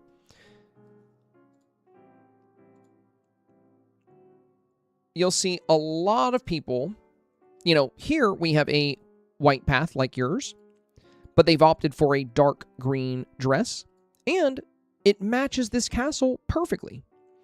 It's got pink and green, and the castle is pink and green. You'll see that with a lot of other builds as well. So here, she's up against a white path. Her dress is gold and green, and the castle has gold and green all along the roof.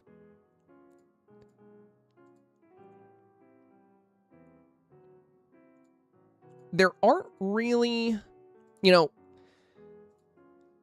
aren't really any players using this ball gown. You gotta ask yourself, why is that? Why isn't that more popular? Everybody's using darker pinks. And it's because they know these more vibrant colors tend to perform better with voters.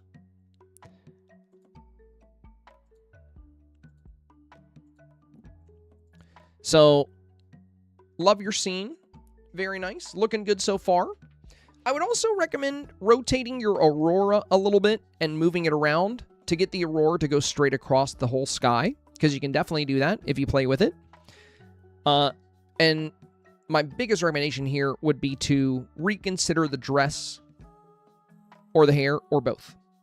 You can use this hair, but I would definitely choose a dress that has a bit more color, that works with the castle, because layering this almost white pink on top of this marble white makes the very center focal point of your scene a little pale. And that could be a tough situation when you match up against snaps like this that are extremely vibrant, because this is what we constantly see in 4K. In abundance, too. Not just like one or two of these slipping in, but like a majority of the shots in 4K have this kind of color palette. Maybe not these exact colors, but they're, unless it's a challenge that involves snow or ice, there's almost never a whole bunch of pale colors. Sure, snaps with pale colors can get in there, but they're not the common thing you're going to see in abundance within 4K.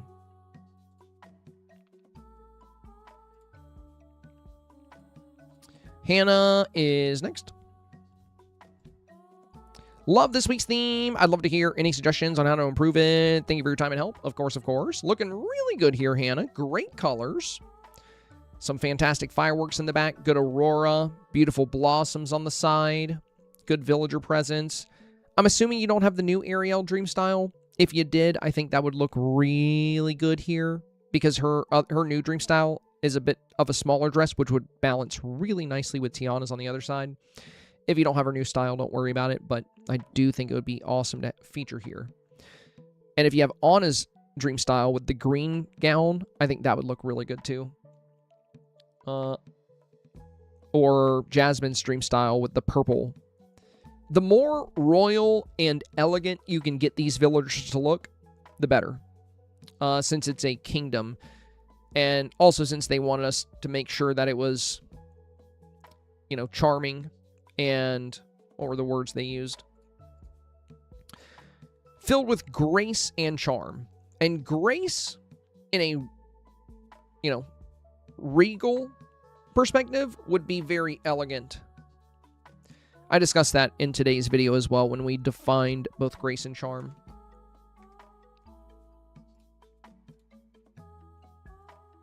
But yeah, for the scene itself, it's very strong. Beautiful pose on the avatar. Good silhouette on the avatar. Very good colors. Very good lighting. Great villager presence. Nice space between the villagers. Everybody's got a good bit of room. We can see into the scene very well. So yeah, this is really good, Hannah. I think this has a great shot at 4K. And if you don't have those dream styles I mentioned, don't worry about it. But if you do have them, I think they would be great to use here. Sue Lee is next. Hi, I've submitted 3 pictures this week as I'm not sure which way to go. I think I may have made them too crowded, so looking forward to any feedback. Okay. I don't think it's too crowded. You have a good bit of space between the villagers here. It's not too bad. I mean, there's a lot going on, but we can see your scene very well, which is important. I would recommend swapping out these trees, though. So the trees you're using, remember what we see doing well, lush, vivid colors, right? A lot of these trees can be a little bit of a trap. The ones you're using can be good to add a little bit of extra texture or color to a forest, but when building a dream snap, especially a kingdom of beauty, I would encourage you to use the more lush and beautiful shades of green. So that would be like this maple, because you're using these. This is kind of like that yellowish green, and then this is more like a yellowish brownish green, but neither one of these greens look, this one's all right, but they don't look quite as good as these new sycamores that we just got. You can buy additional of these sycamores from Scrooge, and they work very well with the roofs of these buildings. And also these maples with the very lush green here as well. These also work. So notice how the greens of your horses and the greens of these vines and the greens of these plants are all the shade of green I'm talking about. Even the shade of green on this archway is that vivid, lush shade of green. That's by design. Dreamlight Valley uses the more beautiful green for most topiaries. For trees, they want them to be a bit diverse so you can make different kinds of forests. But if you're going to be playing up all these lush, beautiful greens at the base of your photo, it would be a good idea to do the same thing at the peak of your photo instead of these yellowish greens. Notice how, you know, the green on the roof is more of a lush, deep green, and this is more of a yellowish note. That's why the green of this horse topiary pairs much better with the green of this roof than the green of this tree does. It's all about playing up the color balance of the items you're featuring. So, just like the green of your dress matches the roof and the horses and the plants at the base much better than it does the trees. The only thing here that I think that is bringing down the beauty of your snap, it's not the fact that it's crowded or you have too much going on. It's honestly the trees. So I would definitely consider either using the sycamores or the more lush green trees for your backdrop. That's going to balance very well with the foreground, very well with the dress, very well with the horse topiaries, and very well with the roofs. As far as which villager setup you might want to go with, I do think if you have the new Ariel style, I would definitely use that over this one. Just because it's going to add a nice deep purple, and you've already got a lot of pink here. And that deep purple is going to balance well because Belle has a deep gold. Everybody else in the scene has deep colors. The only villager that feels a bit pale here would be Ariel. Now, if you don't have her dream style, this ball gown's fine. You know, I wouldn't worry about it too much. And really, you can go with either any of these kind of villager displays. I think you're pretty safe to just do any of these. All of them allow us to see the scene pretty well.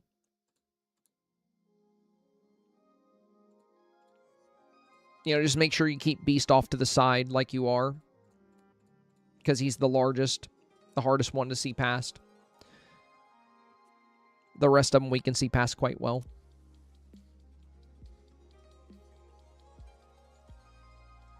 And if you are doing the goose pose, you can actually look towards the camera a little bit when you do it.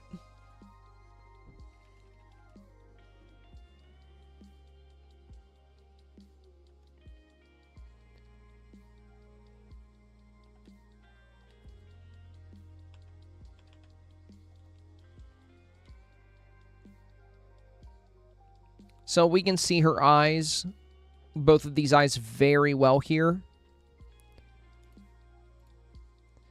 And yours, your left eye is kind of hidden behind the bridge of your nose.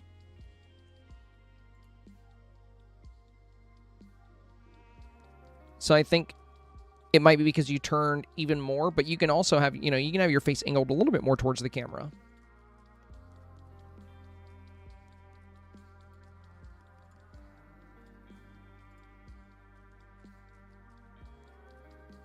Overall, looking really good, Suli. I think you're good with the villagers. I wouldn't worry too much about that. I do like this shot where you have the butterfly in front of you. I think that's really fun. And I don't know if you know my eye trick, but you see how your eyes are a super dark green and my eyes are a super bright green? Do you know how to do that? I can show you. So usually when you do your eyes, they're not going to look this cool. There's a certain way you have to do it if you want to have the cool eyes, the super bright, vibrant eyes that show up in Dreamsnaps. Now, if we go into wardrobe and we go to eyes, if I do my eyes normally with the exact same green I just had, that looks totally different. See how much darker it is? See how they're not popping? But now, if I choose this eye, the one with the red dots in the middle, we're going to choose black instead of red to get a black pupil. And now we're going to choose the same exact green I just chose, and it's way brighter. So if you want your eyes to really stand out, use this eye setting. Pupil, whatever color you want, and then, you know, I mean, this works with red. Like, look at those ruby red eyes. Look at these deep blue eyes. And look at these lush green eyes. It's very cool. It's one of the best eye settings in the entire game to use. So not only is the way you do your makeup and the way you style your avatar and the way you do your lip important, but the way you style your eyes can have a very big impact on the beauty of your avatar. So with this, you know, nice green dress here, if you had the bright green eyes, they would match your earrings very well. And they would match the new green trees we're thinking about adding. Mama Llama. All right, we got the Cinderella castle in the back. Aurora in the sky. I would definitely take your fireflies Mama Llama, and it would bring them up a lot further to fill out the skyline with the fireflies. They look really good layered over the aurora. We see that in a lot of other snaps. You can also use fireworks if you wanted to. But in a lot of these high-end snaps, you'll see them utilizing the fireflies, like bells here, in tandem with the aurora to really play up the Kingdom of Magic skyline. Or Kingdom of Beauty, I mean. So, since the challenge is Kingdom of Beauty, those 3 words, that's what everyone's going to see when they're voting. So, ultimately, they're going to choose which photo to vote on based on which kingdom is more beautiful. If they're equally beautiful, then it'll likely come down to concept, villagers, and things like that. But I do think you can squeeze more beauty out of this photo by addressing the skyline a little bit. And I like the villagers, but the dress here is rather pale. You have a pale castle, pale path. It's bleeding a lot of color out of your scene. I think choosing a very vivid, colorful dress will help break apart some of this white you have behind you and the fact that we have a paler castle. Because you're going to be up against a lot of scenes that are really squeezing out those vivid colors. And again, this is what we see in the 4K range week after week after week after week. It doesn't mean paler snaps can't get in, but these are the majority in the 4K range. These are what we see the most. So, you have some good colors in the backdrop. But I would definitely consider getting a bit more color on the avatar with a different style of dress since you're on a white path. And I also think it would be a good idea to kind of decorate around these areas here. And I would add some glowing lilies to these fountains as well. Foreground is good. The castle looks good. We got the nice castle walls. Lots of good lighting. You got the sun positioned properly.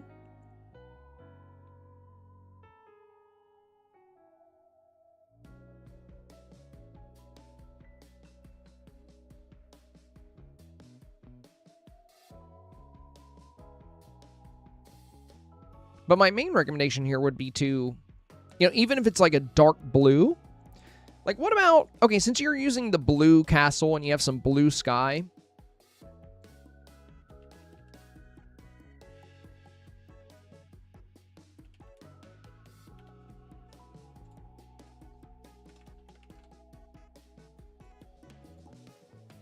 what about the blue royal rose gown? This would give you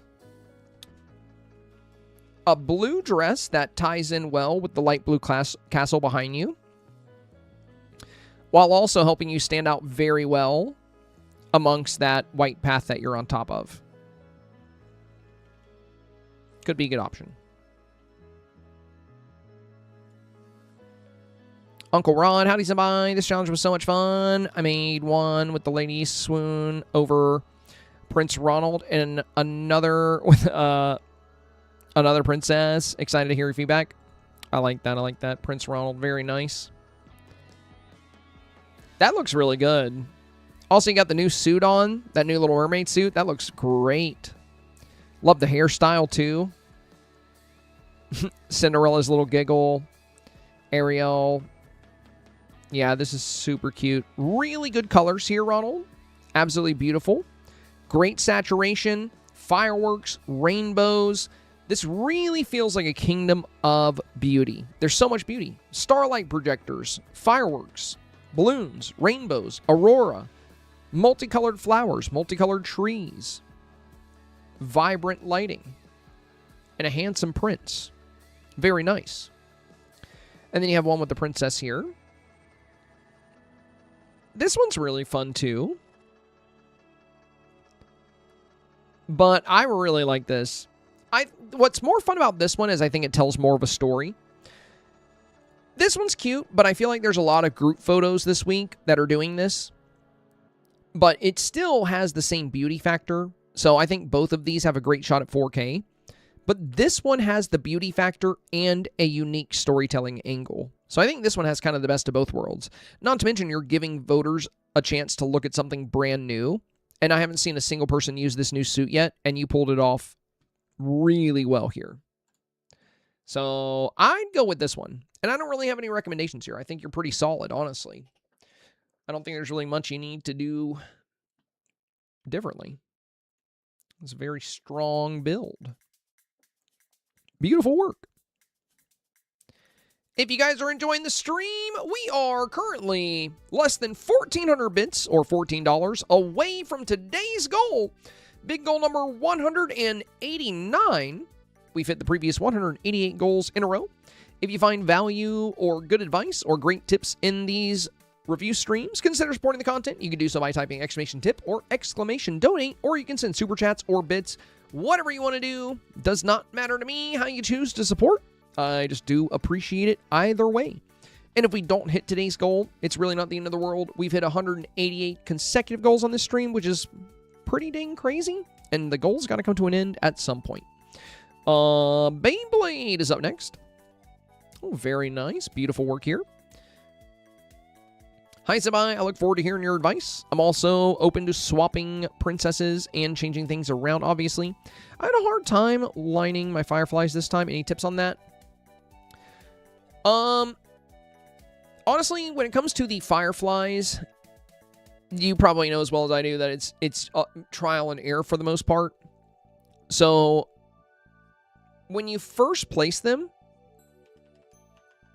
the way they're rotated will play a pretty big role in how they operate. So we place this one here. It's going to go right and then around, and it kind of goes more to the right. So if we want one to go more to the left, we'll need to do an 8-point rotation. So 1, 2, 3, 4, 5, 6, 7, 8. Now that one will go a bit more to the left. But they follow very similar routes. So the only way to really get them to fill across your whole sky is just to keep rotating them, keep adding them at the front of your scene. And if it ends up being too much, go through and delete a couple. But the way I usually do it is by giving both 4 and 8-point rotations every couple ones I place. That way they're not all moving in the same direction. And it helps ensure that I can fill up an area with them without them, making large gaps within that zone. But yeah, more than anything, I feel like it's trial and error. Could be kind of annoying. Good build, great lighting. Great shots of the villagers here. I do think if you have the new Ariel Dream style, I think she would look better than Cinderella here, to be honest. Because the other outfits are so colorful. Like, she was probably busy. That's probably why you don't have her in this one. But, you have this very lush gold. Then we have this deep blue with the gold. Then we have the vibrant green. So if we had that vibrant purple on the side, and you with this hot pink, I would go with the more vivid, colorful princesses here. The other thing I would recommend is breaking apart this path a little bit. You can keep the path in the opening here very wide if you'd like, but having something like maybe the new Hercules pathing from the Star Path going back into this build, or the round mosaics going back, I think getting a little bit of detail into your primary pathway here would be a good play. Background is very solid.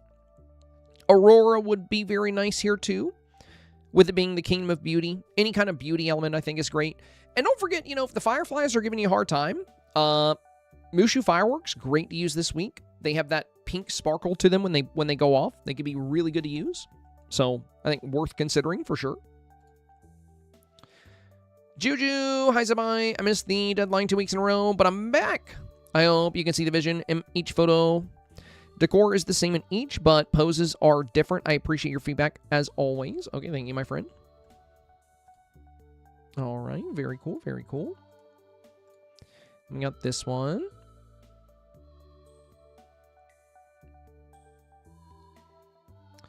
So Juju, absolutely beautiful build here. Gorgeous scene. I really like the way you got the pawn set up, the candles, the walkway. The only thing is the sun is not behind the camera, and I feel like you could have gotten so much more value out of this build if it were. So if the sun were behind the camera,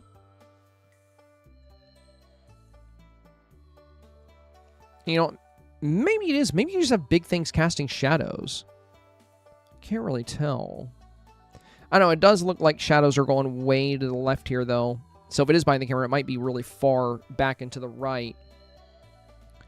But we don't have great lighting here or here. Now, on the bright side, Juju, we do have the new item preset option. So if you group select this entire build, you can save it as a preset and then rotate it or move it and have it face the sun. Because we can see the sun hitting the back of your build here, like hitting the castle. But we have some very dark spots within the scene. Now, that doesn't mean you're not going to do well, but we don't have much light on the foreground or on the insides of the castle walls. And I do think that would bring out the beauty factor in this even more. Still a really strong photo. Yo, thank you! Dang, Anonymous! Much appreciated, my friend. Thanks for all you do. Of course, thank you, thank you. That is very kind of you, Anonymous, very kind. Well,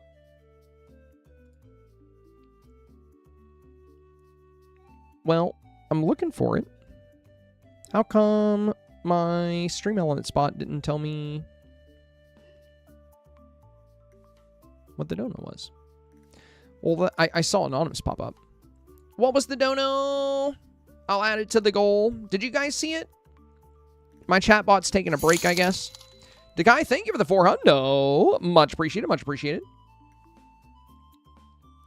So yeah, I do think for this one, it would be a good idea to rotate it. It didn't show. Okay. It did show up on the stream, on the alert. I saw the number. It was just too small for me to read. I didn't look at it fast enough. It just didn't show up in chat. But the number did pop up on the stream at least. I'll add it to the goal.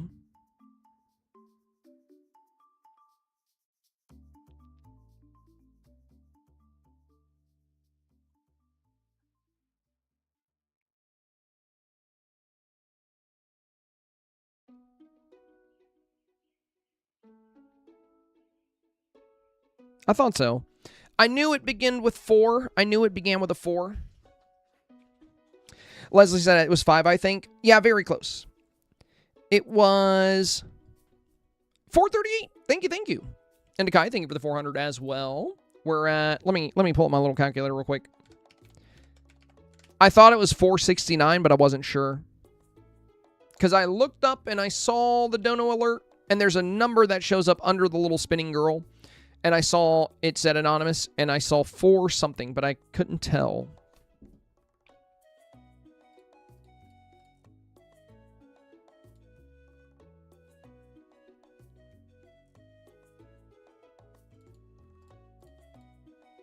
And thank you, Anonymous. Thank you, thank you. Very nice of you.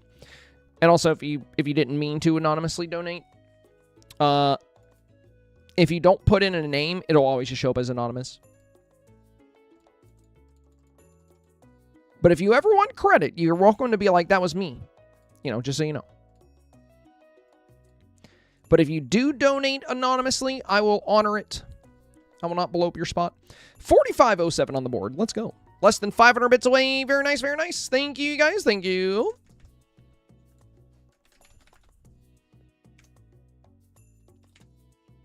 Very close on goal 189.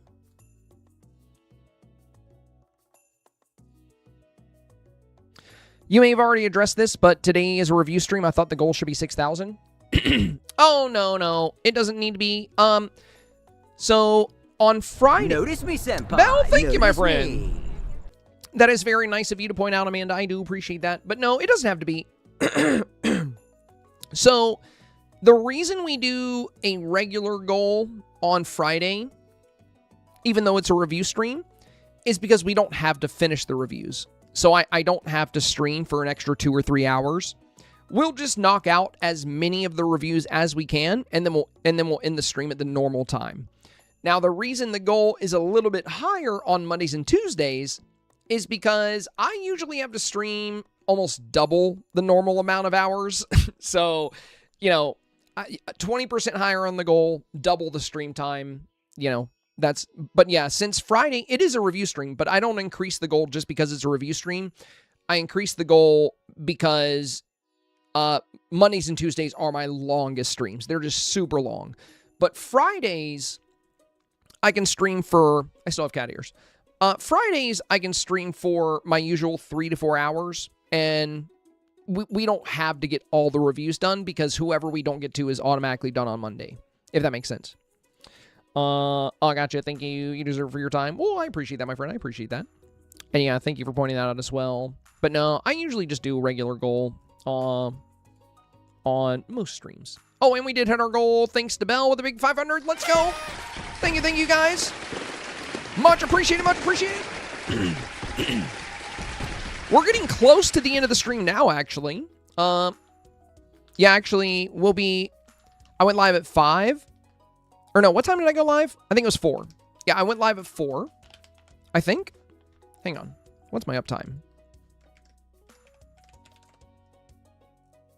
Yeah. I went live at 4. Okay. So my usual stream time is right at about 3 hours. But we'll probably stream a little bit longer. Now, I did get a special little treat today from Jordan's mom. She got these little gummies from the dispensary.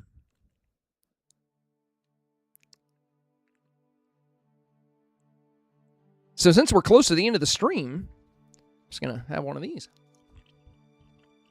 Delicious.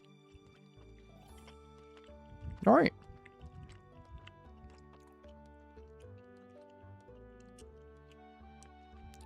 We're going to celebrate hitting the goal. Yippee. Fun night ahead of you. More like a sleepy night. I'm just going to go to bed early. I'm boring. Chippery said 24-hour stream now. Nah. If anything, I'll just go to bed like an old man. That's how it works for me. Oh, heck yeah. One of those too. Cheers. Let's go, Lady Sue. Yeah, if you guys have gummies, go ahead and eat one. Let's eat gummies together and talk about Dream Snaps. That's a good time. I honestly haven't had... Dude, I haven't been to a dispensary in probably like 7 months. When they first legalized them here in Ohio, I was pretty stoked. And I went right when they opened them, and I got some gummies. And then I went back a few months later and got some more. And then I just like haven't gotten any more. And then today, when Jordan's parents come up from Florida, they'll usually hit up the dispensary, but they're not going to fly back with these. So they always give me their leftovers. So I haven't had a gummy in, I don't know. I don't think I've had a gummy in like 3 to 4 months. I don't have gummies, but I do have a cart. So blinker checkpoint for me. Dude, I used to use the cart all the time. I don't know what happened to me. I don't know when I became such a baby.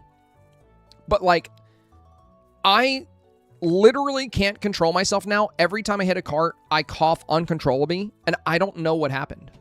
I used to use carts all the time. And then I started going with edibles, and I didn't use a cart for like, I don't know, like a year.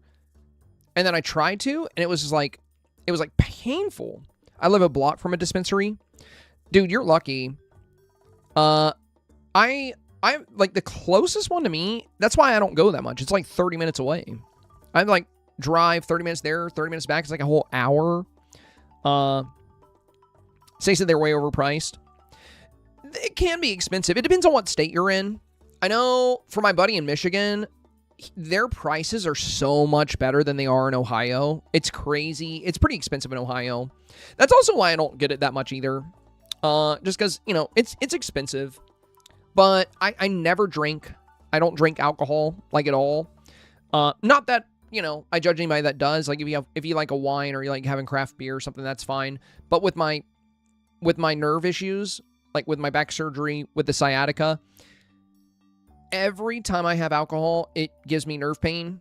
And I think well, if I drink a lot of water, it's not as bad, but I think it's due to dehydration. So I can't really enjoy alcohol.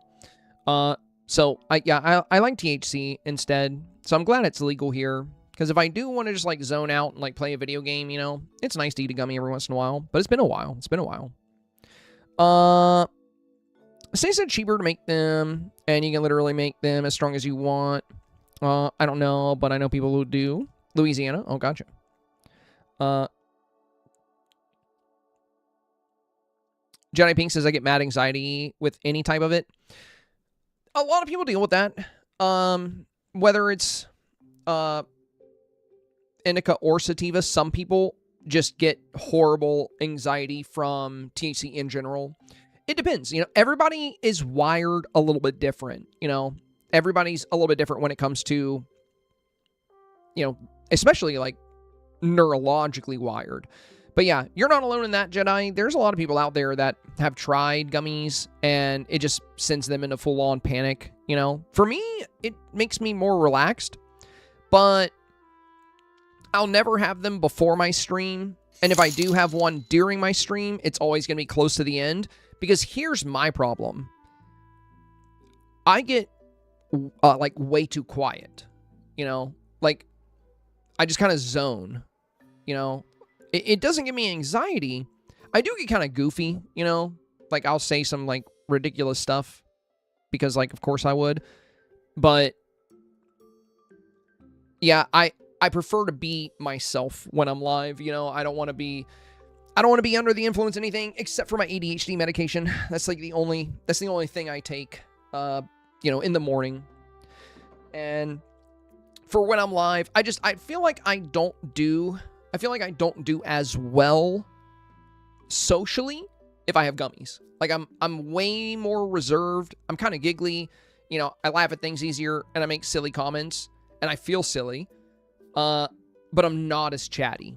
So, you know, that's why I usually don't have gummies, like, you know, before stream or mid-stream. If I am going to have one, it's going to be like the very end of it. Do gummies help with your pain? It helps massively. Helps me massively also. Sadly, Cheeseman, the sad truth of that is it actually irritates my nerves in some ways, which is one of the reasons why I haven't gone to a dispensary in a while. It helps me sleep, but with the nerve damage I have, right now I'm sitting on my legs. Like, I sit on my legs all the time. Like, I'm sitting on my knees, you know. And the reason I do that is to put pressure on my right foot. Because if I'm standing and walking around, it's fine. But anytime I'm in a chair, I'm usually going to sit on my legs. Because I have a constant pins and needle feeling in my right foot. And it's really annoying. It keeps me up all the time. It's very hard to deal with for sleep. And one thing I've noticed is THC does help a lot of people with, like, soreness. It'll help me with soreness. But for that pins and needle sensation, it actually makes it a little bit worse. So, yeah, it's not the best. I wish it was, you know. There's not much I can take for pain because I do not want, like, opiates or any kind of painkiller. I can just take anti-inflammatories, and, you know, I could put an ice sock. I have an ice sock I can put on my foot, which can help with the burning sensation. But yeah, I wish edibles or THC in general did help with my type of pain, but a lot of times it makes it worse. Yeah, that's exactly what I'm talking about, Stacy, the burning. Yeah, it's in my right foot, sometimes my left, but always my right. And it's a burning pins and needle type of feeling. Senpai, so happy to see you. How'd your area fare? Did any storms come to your direction? Yeah, last night we had some thunderstorms, but it was like pretty chill. I was like laying in bed, like listening to the sound of the rain. I fell asleep. But, you know, no power outages. You know, a little bit of thunder, but it was like nice and relaxing. So it wasn't too bad here. It wasn't too bad. It was nice. I was relaxed. I heard it was pretty bad in some other areas, though. Crafty dose, I get that in my left hand. Oh, dang.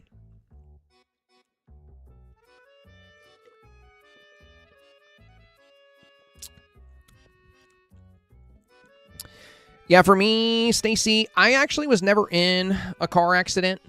When I got my MRIs, when they were trying to diagnose me, they misdiagnosed me twice until they finally, because my insurance didn't want to pay for an MRI because I was young and I hadn't been in an accident.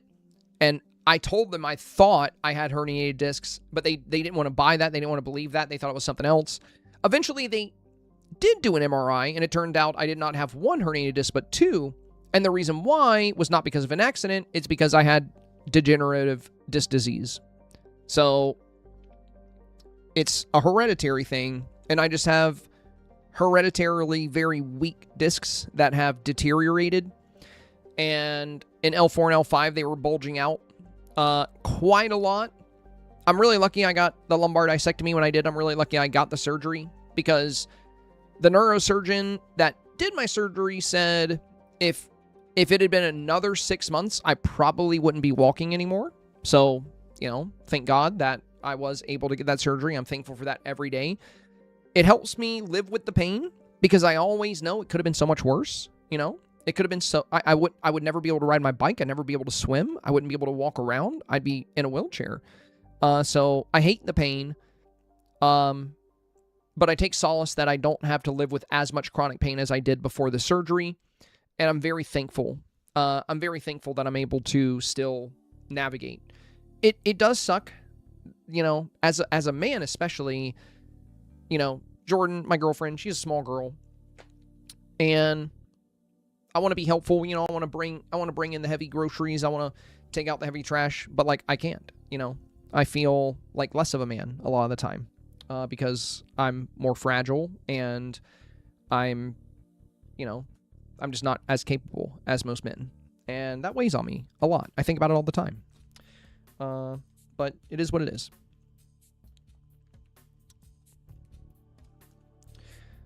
Mara said, I have major issues with my knee, constantly feels bruised, but the doctor doesn't seem to believe it. That's the annoying thing, Meredith, especially if you're in the U.S. with the U.S. healthcare. It's kind of designed more to save the insurance companies as much money as they can. So they, you know, they always want to jump through a bunch of different options before doing what they need to do. It really sucks. Can you do weight training or is it too painful? I can't actually have a membership to Planet Fitness. I can't do any kind of weight training that puts any kind of pressure on my spine at all. So, but there's a lot of weight training I can do. Like I can bench press because that's, you know, laying down on the bench. And that works my pectorals.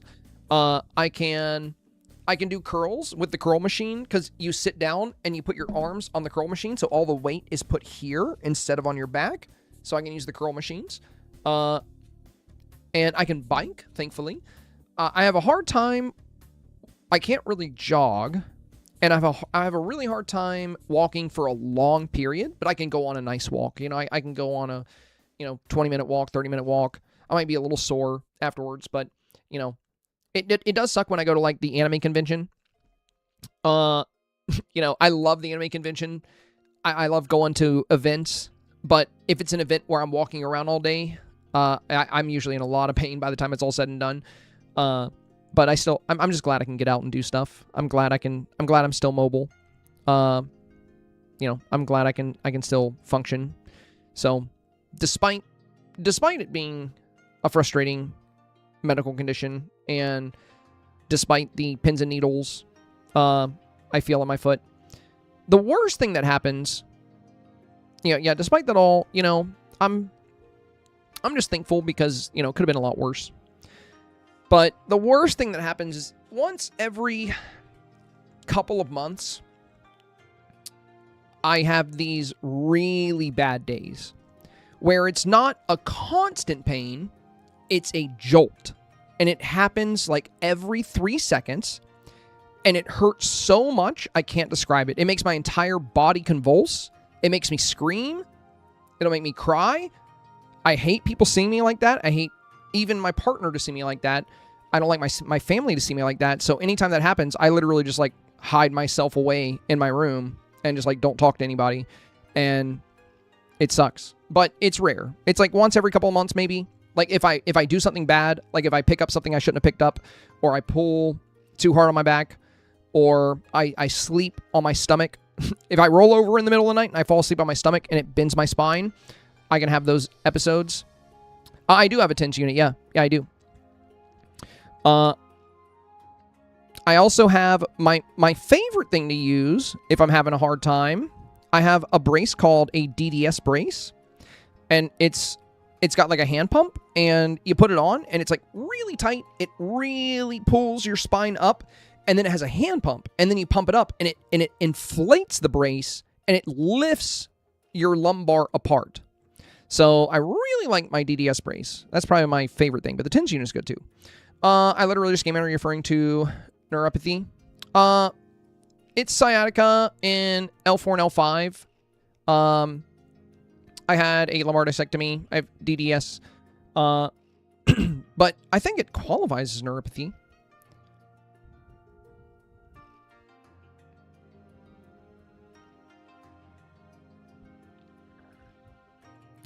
I mean, after my surgery, they had me on. Do you also have scoliosis? Is that different? That's different. Scoliosis is a deformity in the spine where your spine bends to the side. My spine is perfectly straight. It's just the discs in between each vertebrae are just genetically weak. So, Stacy, I often sleep in a fetal position as well.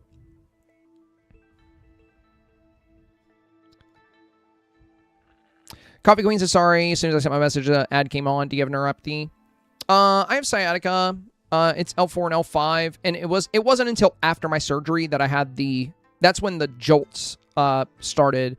When I got released from the hospital, I had them for like 2 days straight, and I thought I was going to just want to die, but they stopped. And then nowadays, it's like, you know, I only deal with the really severe jolts of pain like once in a while. Like I said, once every couple of months, once every 3 months. It's pretty rare. Unless I get a fever. For whatever reason, if I get a fever, it always happens. Like when I had COVID, it was probably the worst week I had in the past 5 years. Because not only was I sick as hell and just like, I felt horrible, I had a mind fog, but also the whole time I was running a fever, I had the jolts of nerve pain shooting down to my right foot, and it was horrible. Yeah, Alex, I think it's varying degrees for scoliosis. Like, some people have it really rough. Some people, I think, have it even worse than I do. It depends on the degree, I guess. I know a little bit about it.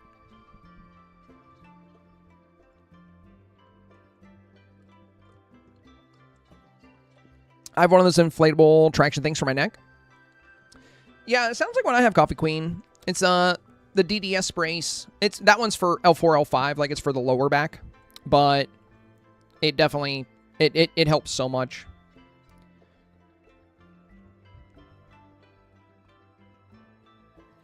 Fun fact, I almost died of COVID, and now cardio is so hard for me, says Graceful Lion. Yeah, dude, some people got it way worse than others. And you know what's weird is, back when COVID started, my partner at the time got it, and I never got it. And then many years later, like 3 years later, when I was coming back from Florida, I started running a fever, and I got tested. I found I had COVID, and it just got worse and worse. And then I had like really bad nerve pain, and the brain fog I had, I didn't feel like myself for like a month afterwards. Like, I just could not think. It was so weird. But for some people, it's really mild. For some people, it's super mild. And for some people, it's so bad, they end up in the hospital. And some people even passed away. So, yeah, it's, you know, it's all over the place. You know, it just depends on your immune system and your body. You know, everybody's so different. You know, we're all humans, but the crazy thing is, you know, biologically, there's a lot of deviation. Just like, we got on this topic because we were talking about gummies. Some people can't take gummies at all because it gives them a panic attack. Whereas other people, it helps with anxiety. It's crazy how different the human mind and body can be from person to person. Crabby Joe said, yeah, I only got COVID a year and a half ago for the first time.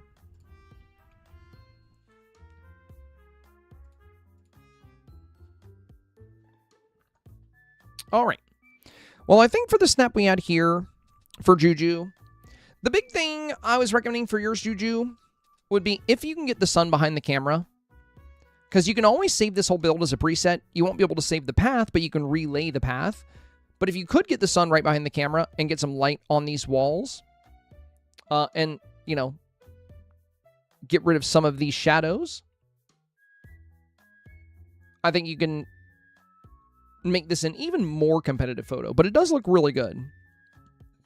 You do have a good bit of opportunity here, like to the right of the avatar. You have a lot of space here on the path. Maybe having some kind of middle pathway, like the new Hercules path, that new path from the star path. You could lay those along this brick, maybe. But there's a few things you can do along this to add some more details here, too.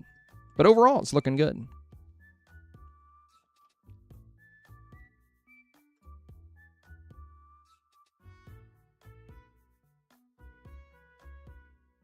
So, Zombie Fart is next. I went for a what if her pink dress wasn't torn situation with Cinderella's original pink dress before her sisters tore it up. Thank you for any advice.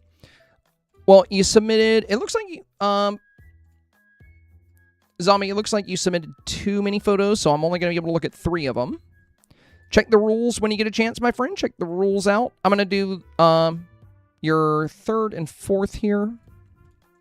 They're pretty similar either way. But yeah, just keep in mind there's a 3-photo limit to the reviews because we have so many snaps to review. For a while, people were kind of submitting their entire gallery, and then I'd have to look at 6 photos for 30 people before I could get on to the next review. So, we had to put a little bit of a cap on it. So just check out the rules when you get a chance. It'll discuss all that stuff. Now, I would definitely go with one of your later photos because your first one, you want to avoid this gray sky. And, having the sunset is really fun, but you definitely want to adjust your settings for it. And if you're going to have the sunset in the back, it's best to use it to your advantage by creating some kind of cool silhouette with the sun, like maybe silhouetting these towers with it, something like that. But I think these are your better bet here, because you got some nice color in the sky. Now, my biggest advice for you, Zombie, is something we've already talked about a lot today, and that's lighting. When it comes to snaps that are in the 4K range, the most common lighting technique you're going to see is going to be the sun behind the camera, casting light into the scene. That's why this photo looks so strong. This is from Beyblade. Beyblade is very consistently in the top 100. They're on a 7-month 4K streak, and they're using the exact technique I'm talking about. In fact, they almost always are. And I'm using it, and I've missed 4K once in 2 years. I think twice in 2 years. But yeah, I'm extremely consistent with 4K. But lighting is one of the biggest parts of that. Look at this great color you get when you have the sun behind the camera and you boost your saturation to 0.2 or 0.3. It's phenomenal. And it's not just that I like it, the voters like it. If you look at my Facebook post on Wednesday, I always share my Dreamsnap and then I ask everyone to share their results. We get hundreds and hundreds of Dreamsnaps posted there. And every week, most of what you see in the 4K uses this technique. So having the sun directly behind the camera, or even off to the side behind the camera, is going to cast really good lighting on these bushes you have here. It's going to cast really good lighting on the pumpkin carriages. It's going to cast really good lighting on your trees, your castle, everything. Now in yours, I can tell from the shadow of this fountain, because it's going this way, that the sun is very far off to the left. But if you had it more behind the camera, it would make the photo stronger. Keep in mind, you can use the new item preset option by group selecting this entire build. You can save it as a preset and then move it to where it's in front of the sun. And the sunset time of day between 6 p.m. and 8 p.m. is going to be your best bet for that.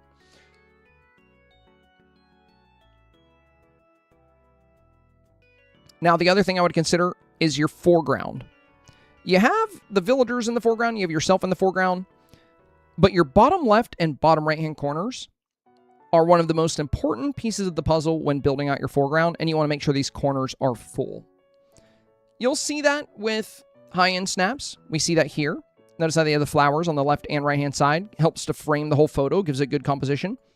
And we were just talking about Beyblade. You know, we were just talking about how consistent Beyblade is, how well they've done. Look at the corners. So we have a planter here. We have these flowers here. Hey, thank you. Thanks for all you do. Excited for another review. Greatly appreciated. Thank you so much for the super chat. That is very kind of you. And you're very welcome, Chewbacca. You're very welcome. So yeah, these corners are very crucial. They help frame up your photo, and even the top corners can be used too. Like you can have beautiful tree branches come into them. There's all kinds of fun things you can do there. But yeah, the bottom corners in particular, very, very important. So you've got these carts here, but I would be sure to connect items with your bottom corners. And my biggest advice here would be to try to face this build towards the sun to get really good light pouring into the scene. You'll get more vivid colors, and that's what the voters like. Shots like this are practically guaranteed to get 4K. These scenes that have these, they have strong lighting, they have vivid colors. This isn't necessarily about what I like. It's about what we see performing well week after week after week after week. What the voters en masse have told us they like.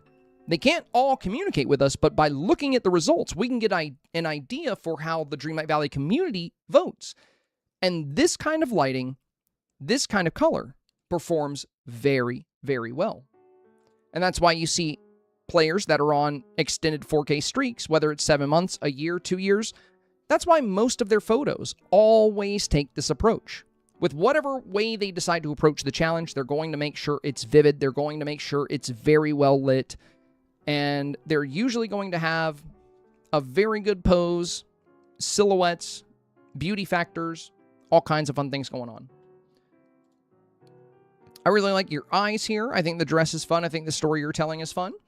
My advice would be to, again, you know, focus on the position of the sun and try to really play up some bold colors within the snap. And thank you again for the donut, Chewbacca. Very kind of you. Thank you, thank you. Now we're at 55.69.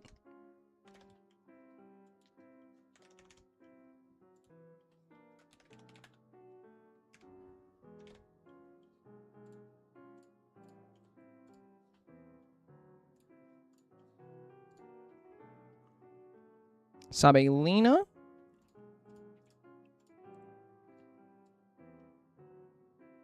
Very good color here, Lena. Very good. You know, even though you have on the ball gown, which has been very pale today, with the way you've increased your saturation, it actually looks pretty good. Good foreground elements in both the top corners and bottom corners. Nice little pond area behind you. I like the fountain shooting up. Great silhouette around the avatar. Overall, very strong beauty factor. Very good color, very good lighting. I think this has a great shot at 4K. The balance is also very nice here. You got the avatar perfectly centered with the building in the back.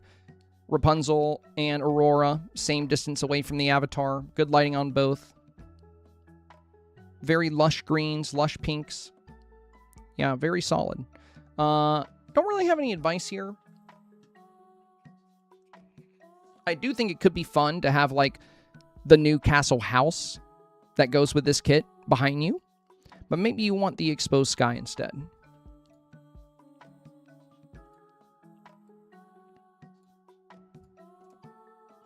Sweet Lady Sue, that's super tiny. Hi, Zabai. I went with Rapunzel returning to her home castle, and I was excited about it. Tingle's one of my all-time favorite movies, so I decided to recreate this iconic scene. Thank you so much for taking a look. I really appreciate your feedback. Thank you, thank you. So, Sweet Lady Sue, did you save this from Dreamsnaps? Because usually they don't save that small, but it's going to be really distorted. When you save your Dreamsnap, you can use the QR code to save it. And when you attach it as a file in the Discord I would double check the file size to make sure it's, you know, not going to come in like this. Singing with Rapunzel turning home. Okay. I like the castles. It's got some good beauty. The Regal Fox is really fun. I actually mentioned him in the video today. My only concern is with this being, with the theme being Kingdom of Beauty. There's a lot of shots out there this week that are really playing up that beauty factor. They have lush, bold colors, like these bold greens, these bold pinks, the reflective golds of the new premium house. There's a lot of shots. And, you know, as we've discussed a lot already today, these are very, very, very popular with voters.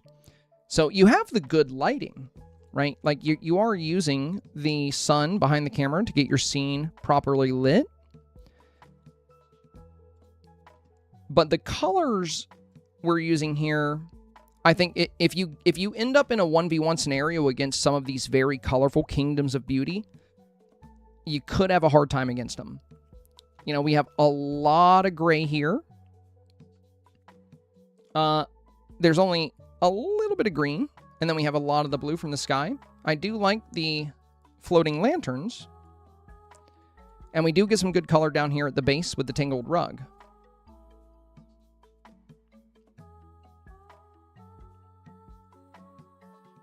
But I would be worried about coming up against some of these snaps that are really dialing up the beauty factor. You know, using blossom trees, fireflies, auroras, fireworks, silhouettes, fountains, blooming flowers, you know. I mean, you do have the flower bloom at the front and the tulips, but you get what I mean. This has like a very heavy presence of those elements. So with the challenge being Kingdom of Beauty, the photos that are going to perform best this week are the photos really prioritizing beauty. Now, if you want to do a tangled concept and it's your favorite movie, I say go for it, but maybe try to make it super magical and colorful. You know, like consider that this is the Kingdom of Beauty. Not even magical and colorful, just as beautiful as possible. There's a lot of beauty elements you see, and it doesn't have to be premium ones. Like creating silhouettes is a great way to bring out beauty. So, you know, that's just street lights. That's base game. We see it here too. There's a lot of outfits that are going to be extremely beautiful. You're not using your avatar in this case, so, you know, that's okay. You know, we see auroras, loads of flowers. So, yeah, I like the concept of this, but I am worried that with this being the Kingdom of Beauty challenge, there's definitely a lot of snaps out there that are going to give this a hard time in a 1v1. And you always want to approach snaps if you want to get 4K in a competitive way. You got to think about, you know,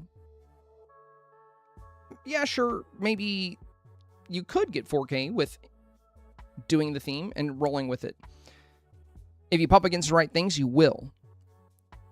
But you can't rely on that because you never know when you're going to pop up against some of these very, very strong photos. So each week, if you want to get 4K consistently, like week after week after week after week, always build your snap under the assumption you're going to pop up against these very strong snaps. So you can do the concept you're doing, but keep in mind how competitive these other photos are and think about ways you can make your scene match them, not just in the concept of, hey, this is my favorite movie, but in the concept of this is a Kingdom of Beauty. Does that make sense? Overall, like I said, like the theme, and I think it's looking pretty good so far. I don't know why it came in so small. But yeah, I think if you were able to add some more razzle-dazzle to this, really step up the beauty factor, it would be more competitive and a fun concept. Lilo. Oh, very cool. I like the silhouette back there. We got this one.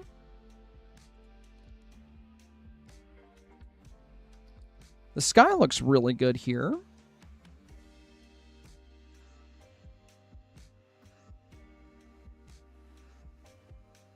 Yeah, when you're not going to have the sun behind the camera, this is the kind of technical path you want to take. But a lot of people struggle with this. If you don't have the sun behind the camera, it still needs to be positioned in a way to provide a lot of light. And you're going to have to boost your highlight, which I'm pretty sure they've done here. They boosted saturation. So they've made up for the fact that the sun is not behind the camera by really amping up some of the other settings. They got a really nice silhouette behind the castle thanks to the aurora here. And also with the, sunshine cloud here. Or this little star path cloud. Beautiful. And you got one back here on the statue too. So yeah, I think you really embodied the kingdom of beauty. This feels like a kingdom of beauty. You got the chariots, two very good looking horses, flowers, aurora, lush green trees, fireflies, beautiful color in the sky. So I think this will be very likely for 4K. I would go with this one. And this one, it covers the horses and a lot of this path, which looks really good here. And the fact that you have Cinderella bowing to the horses, it makes this super magical and tells a bit of a story. So I think this will definitely be your best bet. And I think this is very likely for 4K. Caroline Rose. This is probably my last one. I won't have much time to fix things. Currently moving my mom. She's been diagnosed with dementia. Oh, I'm sorry to hear that, my friend. Very sorry to hear that. To a new memory care facility. But thank you for the feedback. I also tried to get the Aurora Borealis in my shot, but it would disappear in camera mode. Oh my gosh, are you on PlayStation? That sounds like PlayStation. That sucks. That's silly. Well, you're on the valley. I wonder if it's like a valley bug or if it would work. I mean, you could try group selecting and moving the scene to a floating island, but you said you wouldn't have time, so you'd have to repave. That'd be a lot of work. I mean, even without the aurora, this is still looking really good. If you want a really easy and fast way to add some more beauty to the sky, you could just use fireworks. There's the Mushu fireworks and some of the others. And the Mushu ones have like little pink blossoms. Well, not blossoms, but, little explosions. And it'll match really nicely with this castle. The rest of the photo's looking good. Foreground's really nice. You got your corners filled out well. Good villager placement. We can see into the build very well, but we still got some great poses and great positions. And overall, it's really balanced. So I think it has a good shot at 4K. Yeah, fireworks could be very nice. Just be careful not to go too crazy with them if you use them. It's kind of tricky. It's like a nice little balance. I'll do Dreamers as well. Back from vacation. Could not get the new castle set, but... Or, sorry, don't have enough moonstones. Any advice? Okay. So, I would not be using the Athens building kit.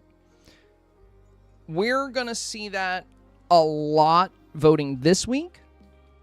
And with this week being about a kingdom and royalty, I think you would be better off to use a castle. Now, you don't need the new premium kit castle, You have other premium houses that are castles you've been playing for a long time. You also have villager houses, like Beast and Belle's Castle. We've seen a lot of beautiful builds with that. I have one in today's video as well, if you want to check it out. You can do Anna and Kristoff's. There's plenty of good options. But I would definitely try to make it feel like a kingdom somehow. You're using the new Star Path stuff that we just used last week. Like you have the marble pillars and the Athens kit. I would lean more into a regal, royal type of feel and less into mythology. So that's the big advice I have for this one. All right, that'll be the last one. First up tomorrow should be Bella. I think we got most of them. Yeah, I think we do. Actually, you should be good to clear any that have a comment on them. Oh, I've been photobombed here. All right. I have the pink heart castle. Yeah, any premium castle, Dreamer. Any premium castle is going to be good. Just castle, you know. Villager castle, premium castle. The pink one could be very nice. Actually, we saw a really good snap earlier that was using the pink castle. They were using some other castles with it. I think I might have already closed it. It was a tri-shot. You'll find it earlier in the stream where they had yellow trees around Belle's castle, pink and red trees around the pink castle, and blue trees around the Cinderella castle. So they used the pink castle and 2 villager castles. And it was a really, really cool scene. Very well made. So, yeah, you don't need that new kit. There's plenty of ways to approach this and make a great kingdom of beauty. So keep that in mind. Bella said, well, made it in time for my review. So I just knocked out those reviews. Yeah, we're right at the last one. Or, I mean, you know, the one we'll start with tomorrow. So you'll be first up. All right, well, I'm going to go because that gummy's kicking in right now, and I can feel myself getting stupid. I'm going to go take a nap. You are keeping me up with these streams. It's 1:20 a.m. on my country. Dang, you're up late. I'm always in bed by like 10. I'm quickly becoming an old man. Bella said, have a great night. Thank you, my friend. Bella said, see you tomorrow, senpai. I'm going to make some changes tonight. Well, we haven't reviewed yours yet. We're going to do yours next. And if you make any changes, it'll put you back in the queue. So I would wait for the re-review. Or wait for your Monday review before you, spiral and change a bunch on it. And then, you can make changes on Monday if you have time. And do a secondary review with anything else you want to change. If you're here while I'm reviewing it, just ask me in chat. And I'll take a photo if you do anything extra to it. But just don't upload to the forum without me being on the snap, if we're live. All right. Well, good luck, you guys. I'll see you on Monday. I'm going to try to get another member-exclusive video out, because I think it's been a couple weeks since we did a member video for YouTube. So I want to vote on this challenge. I actually haven't done that yet. And now that we have unlimited skips, it should be a lot easier to make a little voting video. Probably do that over the weekend. So keep an eye out on YouTube. Easter on Saturday. Nah, not this week. Maybe soon. All right. I'll catch you guys in Monday's stream. And hopefully on YouTube tomorrow. So if you're up and about and you see a notie on YouTube, it's probably my video. All right. Have a great night, you guys. Thanks for being here. Stay safe.